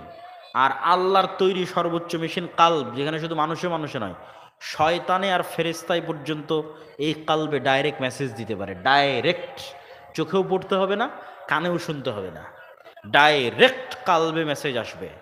শয়তান এবং ফেরেশতা, হাদিসে রাসূল সাল্লাল্লাহু আলাইহি ওয়াসাল্লাম বলেছে স্পষ্টভাবে যে প্রতিনিয়ত মানুষের কাছে 2টা লাম্মা, আরবি ইবারত হচ্ছে লাম্মা, আসে, মানে মেসেজ আসে। একটা শয়তানের, একটা ফেরেশতার। শয়তানেরটার নাম ওয়াসওয়াসা, ফেরেশতারটার নাম ইলহাম। প্রতিনিয়ত আর কালবের নাম কালব এই জন্য যে এই দুই ওয়াসওয়াসার ইলহামের মধ্যে কালব খালি ঘুরতেই থাকে, এই জন্য নাম কালব। কালব মানে ঘূর্ণায়নশীল, পরিবর্তনশীল। পরীক্ষা নাম্বার 2, সৈয়দপুর থেকে ঢাকার বিমান থাকলে যেমন নিয়ত থাকে, কোথাও ভাইভা থাকলে, দুবাইয়ের বিমান, ট্রেন, বাস থাকলে যেমন নিয়ত থাকে, ওই রকম নিয়ত করবেন যে আগামীকাল ফজরে উঠব। নিয়তের মাত্রা ওই রকম বা তার চেয়ে বেশি হতে হবে। তারপরে ফোনেও অ্যালার্ম দেওয়ার দরকার নাই, মানুষকেও বলার দরকার নাই যে আমাকে ফজরে তুলে দিও। কেননা আমরা জানতে চাচ্ছি পৃথিবীতে ফেরেশতা আছে, ফেরেশতা উঠিয়ে দিবে। অ্যালার্মের কি দরকার আর মানুষের কি দরকার? তো ফেরেশতা উঠিয়ে দেবে, এটাকে আমি নিজে বানিয়ে আপনাকে বলতেছি। রাসূলুল্লাহ সাল্লাল্লাহু আলাইহি ওয়াসাল্লাম বলেন, কোনো ব্যক্তি যদি উজু অবস্থায় আয়াতুল কুরসি পড়ে সুন্নাত অনুযায়ী ঘুমায়, তাহলে আল্লাহর পক্ষ থেকে তার মাথার কাছে ফজর পর্যন্ত একজন ফেরেশতা দায়িত্বশীল হিসেবে থাকে। বলেন আল্লাহু আকবার। তাহলে ফেরেশতা আপনার মাথার কাছে বসে আছে, আল্লাহর নবী বলছে। তাহলে মোবাইলে অ্যালার্মেরও দরকার নাই, মানুষকে বলারও দরকার নাই। আপনি পরীক্ষা করে দেখতে পারেন যে আপনাকে ফেরেশতা উঠিয়ে দেয় কিনা, দিবেই। এটাই গায়েব। এই জন্য দুনিয়াতে হয় মানুষ আল্লাহর দাস, ফেরেশতার বন্ধু, আর নাই তো শয়তানের দাস, শয়তানের বন্ধু। এটাই পৃথিবীর গেম, পৃথিবীর রিয়ালিটি। আল্লাহর নবী বলতেছে যে আমার মুখের গন্ধে জিব্রাইলের কষ্ট হয়, তো এত বেশি মিসওয়াক করতে বলে যে আমার মাড়ি ছিলে যায়। তাহলে আল্লাহর নবীর মতো পবিত্র মুখের গন্ধে জিব্রাইলের কষ্ট হয়। তাহলে কাহারুলের যেগুলো বিড়িখোর, মদখোর আছে, ওগুলোর মুখে শয়তান আছে না ফেরেশতা আছে? শয়তান, অসম্ভব, সেখানে ফেরেশতা আসতেই পারে না। তাহলে আপনি আপনার ওয়াইফাইয়ের অ্যাক্সেস কাকে দিচ্ছেন? কে ব্যবহার করবে আপনার ওয়াইফাই? তাই না? তো আপনার আশেপাশের এই জগতে আপনি কাকে অ্যাক্সেস দিচ্ছেন? আপনার বাড়িতে, ঘরে, আপনার কালবে, আপনার পরিবারে কাকে জায়গা দিচ্ছেন? শয়তানকে না ফেরেশতাকে? এটাই আপনার পরীক্ষা। বাড়িতে ঢোকার সময় সালাম দিয়েছেন, টয়লেটে প্রবেশের দোয়া পড়েছেন, খাওয়ার সময় বিসমিল্লাহ বলেছেন, ফজরের পর কোরআন তেলাওয়াত করেছেন, 5 ওয়াক্ত সালাতে আছেন, তাহলে বাড়িতে কে আছে? একটু জোরে বলতে হবে, বাড়িতে কে আছে? এটা একটা বরকতময় বাড়ি, এটা আল্লাহর রহমতে ঘিরে থাকা বাড়ি, নূরে পরিপূর্ণ বাড়ি, এটা একটা জীবন্ত বাড়ি। বাড়িতে ঢোকার সময় সালাম নাই, খাওয়ার সময় বিসমিল্লাহ নাই, পবিত্রতার কোনো নামগন্ধ নাই, পেশাব করে কোনোদিন পানি নেন না, রাস্তাঘাটে দাঁড়িয়ে পেশাব করেন। ফেরেশতারা ভয়ঙ্কর পবিত্র, এরা অপবিত্রতার ধারে কাছে নাই। বাড়িতে কোনোদিন কোরআন তেলাওয়াত হয় না, তাহলে এই বাড়ি কবরের মতো অন্ধকার, এই বাড়িতে নূরের আলো নাই। একটা ঘরে যেমন লাইট বন্ধ হয়ে আছে, ওটা যেমন অন্ধকার, এই বাড়িতে নূরের আলো নাই, এটা তেমন অন্ধকার। এই বাড়িতে কারা আছে? জোরে বলতে হবে, কারা আছে? শয়তান আছে। সম্মানিত উপস্থিতি, ফেরেশতার অস্তিত্ব অতি বাস্তব, অতি জীবন্ত। বক্তব্যের শেষ অংশ খুব গুরুত্বপূর্ণ বলেছি, শেষ অংশে চলে এসেছি। তাহলে মুসলমানদের বিজয়ের জন্য 1 নাম্বার দরকার ঈমান বিল গায়েব। 1 নাম্বার কি দরকার? ঈমান বিল গায়েব। ঈমান বিল গায়েবের আজকে শুধু একটা আলোচনা করলাম, ফেরেশতা, তাও পূর্ণ নয়। ঈমান বিল গায়েবের আর একটা বড় গুরুত্বপূর্ণ অংশের নাম আখেরা। এই বইয়ে বিস্তারিত আছে, অন্য কোনো একদিন বক্তব্যে আলোচনা করব। তাহলে 1 নাম্বার লাগবে ঈমান বিল গায়েব। 2 নাম্বার, নেতা, প্রকৃত নেতার জন্ম হতে হবে। সে নেতার জন্ম কোত্থেকে হবে? মিথ্যা দুর্নীতি দিয়ে না সত্যবাদিতা, আমানতদারিতা, ন্যায়পরায়ণতা দিয়ে? মূসা আলাইহিস সালামকে যদি আল্লাহ বানু ইসরাইলের সাথে রাখতো, তাহলে বানু ইসরাইলরা যে হারে গোলাম ছিল, একটা রুটির জন্য যেভাবে মারামারি করা লাগে, মূসা আলাইহিস সালামের হৃদয়টাও সংকীর্ণ হয়ে যেত, উনি নেতা হতে পারতেন না। আল্লাহ মূসা আলাইহিস সালামকে ফেরাউনের বাড়িতে মানুষ করেছে, প্রিন্স। তো যখন প্রিন্স হিসেবে ফেরাউনের বাড়িতে মানুষ হয়েছে, তখন মূসা আলাইহিস সালাতু ওয়াস সালামের সত্যবাদিতা, ন্যায়পরায়ণতা, আমানতদারিতায় কমতি তৈরি হয়নি। সাহস, সত্যবাদিতা, ন্যায়পরায়ণতা অটুট ছিল। গোলাম এক থাপ্পড় মারার চিন্তা করতে পারে? বানু ইসরায়েলরা 300 বছর থেকে গোলাম ছিল, ফেরাউনের কোনো লোককে কোনোদিন একটা থাপ্পড় দিতে পেরেছে? ওই সাহসী তৈরি হয়নি ভেতর থেকে, কেন এটা গোলামির কালচার। আর মুসা আলাইহিস সালাম যেহেতু ফেরাউনের বাড়িতে মানুষ হয়েছে প্রিন্স হিসেবে, তো যখন দেখেছে অন্যায় দিয়েছে এক থাপ্পড়ে মানুষ মরে গেছে, কিন্তু ন্যায়পরায়ণতা, সত্যবাদিতা, আমানতদারিতায় অটুট, সাহসিকতার অভাব নাই। এটাই নেতা, এভাবেই নেতা তৈরি হয়। আল্লাহ নবীদের এভাবেই তৈরি করে। তাহলে একটা প্রজন্ম লাগবে যেই প্রজন্মে ইমান বিল গায়েব থাকবে ইয়াকিনের লেভেলে, যেই প্রজন্ম হবে সত্যবাদী, আমানতদার, ন্যায়পরায়ণ, মানে মেরুদণ্ড থাকবে সোজা। 3 নাম্বার, যেই প্রজন্ম আমলে সালেহ দিয়ে গায়েবী মদদকে দুনিয়াতে টেনে নিয়ে আসবে। আমল সলেহ ছাড়া গায়েবী মদদ আসবে না। আমল সলেহ দিয়ে গায়েবী মদদ আসমান থেকে টেনে আনা যায়। তো আসমান থেকে গায়েবী মদদ পৃথিবীতে টেনে নিয়ে আসার বড় রাস্তার 3টা রাস্তা, বড় টেকনোলজির 3টা টেকনোলজি বললে বুঝতে সুবিধা হয়, এই জন্য টেকনোলজি বলছে। বড় টেকনোলজির 3টা টেকনোলজির একটা হচ্ছে সালাত। যে সালাত এত শক্তিশালী, পাওয়ারফুল, যে আসমান থেকে কি টেনে নিয়ে আসতে পারে? গায়েবী মদদ। এই জন্য যুদ্ধের সময় সালাত আদায় করতে হয়। যুদ্ধের সময় তো যুদ্ধ করে মরে যাবে, এটাই দুনিয়ার লজিক। কিন্তু মুসলমানেরা তো আর দুনিয়া দিয়ে বিজয় হবে না। আগেই বক্তব্যে ইতিহাস টানে দিয়েছি সারমর্ম, যে মুসলমানেরা কোনোদিন দুনিয়া দিয়ে বিজয় হয়নি। মুসলমানদের বিজয় হবে কিসের সহযোগিতায়? গায়েবী মদদে। এই জন্য মুসলমানদের যুদ্ধের সময় সালাত পড়তে হবে, কেন লাগবে গায়েবী মদদ। আর গায়েবী মদদ দুনিয়াতে টেনে নিয়ে আসতে পারে সালাত। 2 নাম্বার, গায়েবী মদদ আরো মজবুত ভাবে দুনিয়াতে টেনে নিয়ে আসতে পারে রাতের সালাত। রাতের 3 ভাগের 2 ভাগ অতিক্রম হওয়ার পর যে সালাত, 1/3 বা 1/2 অতিক্রম হওয়ার পর যে সালাত, এই সালাত আসমান থেকে গায়েবী মদদকে পৃথিবীতে টেনে নিয়ে আসে। 3, জিকির, সাউন্ড টেকনোলজি। সাউন্ড টেকনোলজি বুঝার সুবিধার্থে বলতেছে, এটা কোনো সারি পরিভাষা এরকম নয়। আল্লাহ সুবহানাহু ওয়া তাআলা সাউন্ড টেকনোলজির কিছু জ্ঞান সুলাইমান আলাইহিস সালামকে দিয়েছিলেন, আর কাউকে দেননি। ওমা উতিতুম মিনাল ইলমি ইল্লা কালিলা। এই গ্লাসেরও একটা আওয়াজ আছে, আওয়াজ শুনে নিজেও আওয়াজ তৈরি করে। এই গ্লাস আওয়াজ শুনে নিজেও আওয়াজ তৈরি করে। আসমানের আওয়াজ আছে, সূর্যের আওয়াজ আছে, সূর্য আওয়াজ শুনে আওয়াজ তৈরি করে। আল্লাহ কুন ফায়াকুন আওয়াজ দিয়ে তৈরি করেছে। ইসরাফিলের আওয়াজে ধ্বংস হয়ে যাবে। তো ইসরাফিলের বাঁশির আওয়াজ যখন সূর্য রিসিভ করবে, মানে সূর্য শুনবে, সূর্য শুনতে পায়, তখন সূর্য নিজেই ফেটে চৌচির হয়ে যাবে আওয়াজে। আর এগুলোর আওয়াজ, এগুলো আওয়াজ তৈরি করে আল্লাহ বলছে ইউসাব্বিহু লিল্লাহি মা ফিস সামাওয়াতি ওয়া মা ফিল আরজ, যে আসমান এবং জমিনের মধ্যে একটা ধূলিকণাও নাই যে আল্লাহর তাসবিহ পাঠ করে না। এই টিস্যু আল্লাহর তাসবিহ পাঠ করতেছে, কিন্তু শোনার ক্ষমতা আমার নাই। কিছু শোনার ক্ষমতা সুলাইমান আলাইহিস সালামকে দেওয়া হয়েছিল। যে পাখি কি বলতেছে সুলাইমান আলাইহিস সালাম বুঝে, পিঁপড়া কি বলতেছে সুলাইমান আলাইহিস সালাম বুঝে, আর সুলাইমান আলাইহিস সালাম কি বললে পিঁপড়া বুঝবে সেটাও বুঝে। তাহলে সাউন্ড টেকনোলজির সামান্য জ্ঞান সুলাইমান আলাইহিস সালামকে দেওয়া হয়েছে। আর উম্মতে মুহাম্মাদির উপর আল্লাহর সবচেয়ে বড় দয়া এই সাউন্ড টেকনোলজি। সেটা কি? সেটা হচ্ছে উম্মতে মুহাম্মাদির মুজিজা কোরআন। কোরআন কার সাউন্ড বলেন? কোরআন কিন্তু আল্লাহর সাউন্ড, আল্লাহর আওয়াজ। কোরআন আল্লাহর কথা, মানে আল্লাহর আওয়াজ। এই জন্য কোরআন সবচেয়ে পাওয়ারফুল, জিকির সবচেয়ে পাওয়ারফুল। জাকারিয়া আলাইহিস সালাতু ওয়াস সালাম যখন বার্ধক্য বয়সে স্ত্রী বন্ধার জন্য সন্তান চাইলেন, আল্লাহ বললেন দিব। জাকারিয়া বললেন আলামত বলো। আল্লাহ বললেন আলামত হচ্ছে সকাল সন্ধ্যার জিকির, বিল গুদুওয়ি ওয়াল আসাল বুকরাতাও ওয়া আসিলা। সকাল সন্ধ্যার জিকিরই আলামত।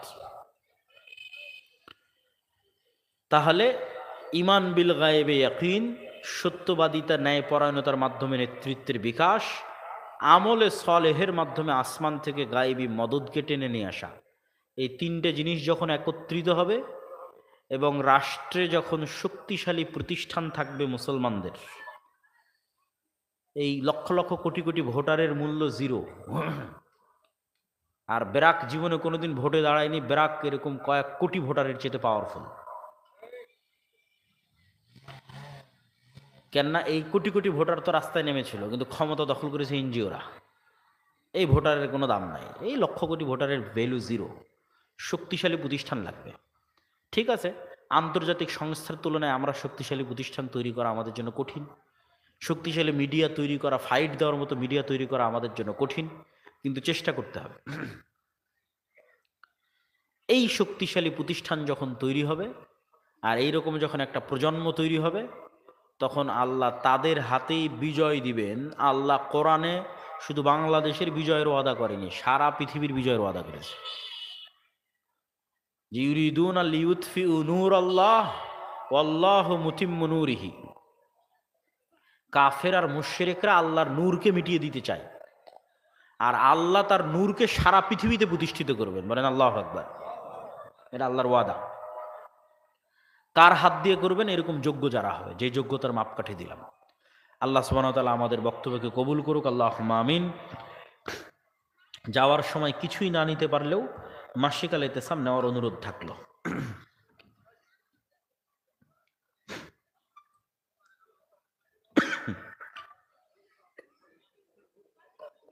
সুবহানাক আল্লাহুম্মা ওয়া বিহামদিকা আশহাদু আল্লা ইলাহা ইল্লা আনতা আস্তাগফিরুকা ওয়া আতুবু ইলাইক। আমার মাসিক ইনকাম প্রায় ৮,০০০। আমার বয়স প্রায় ২১। আচ্ছা, বইগুলো আছে কোথায়? বইগুলো আছে কোথায়? ও, ডানে ডানে বই আছে।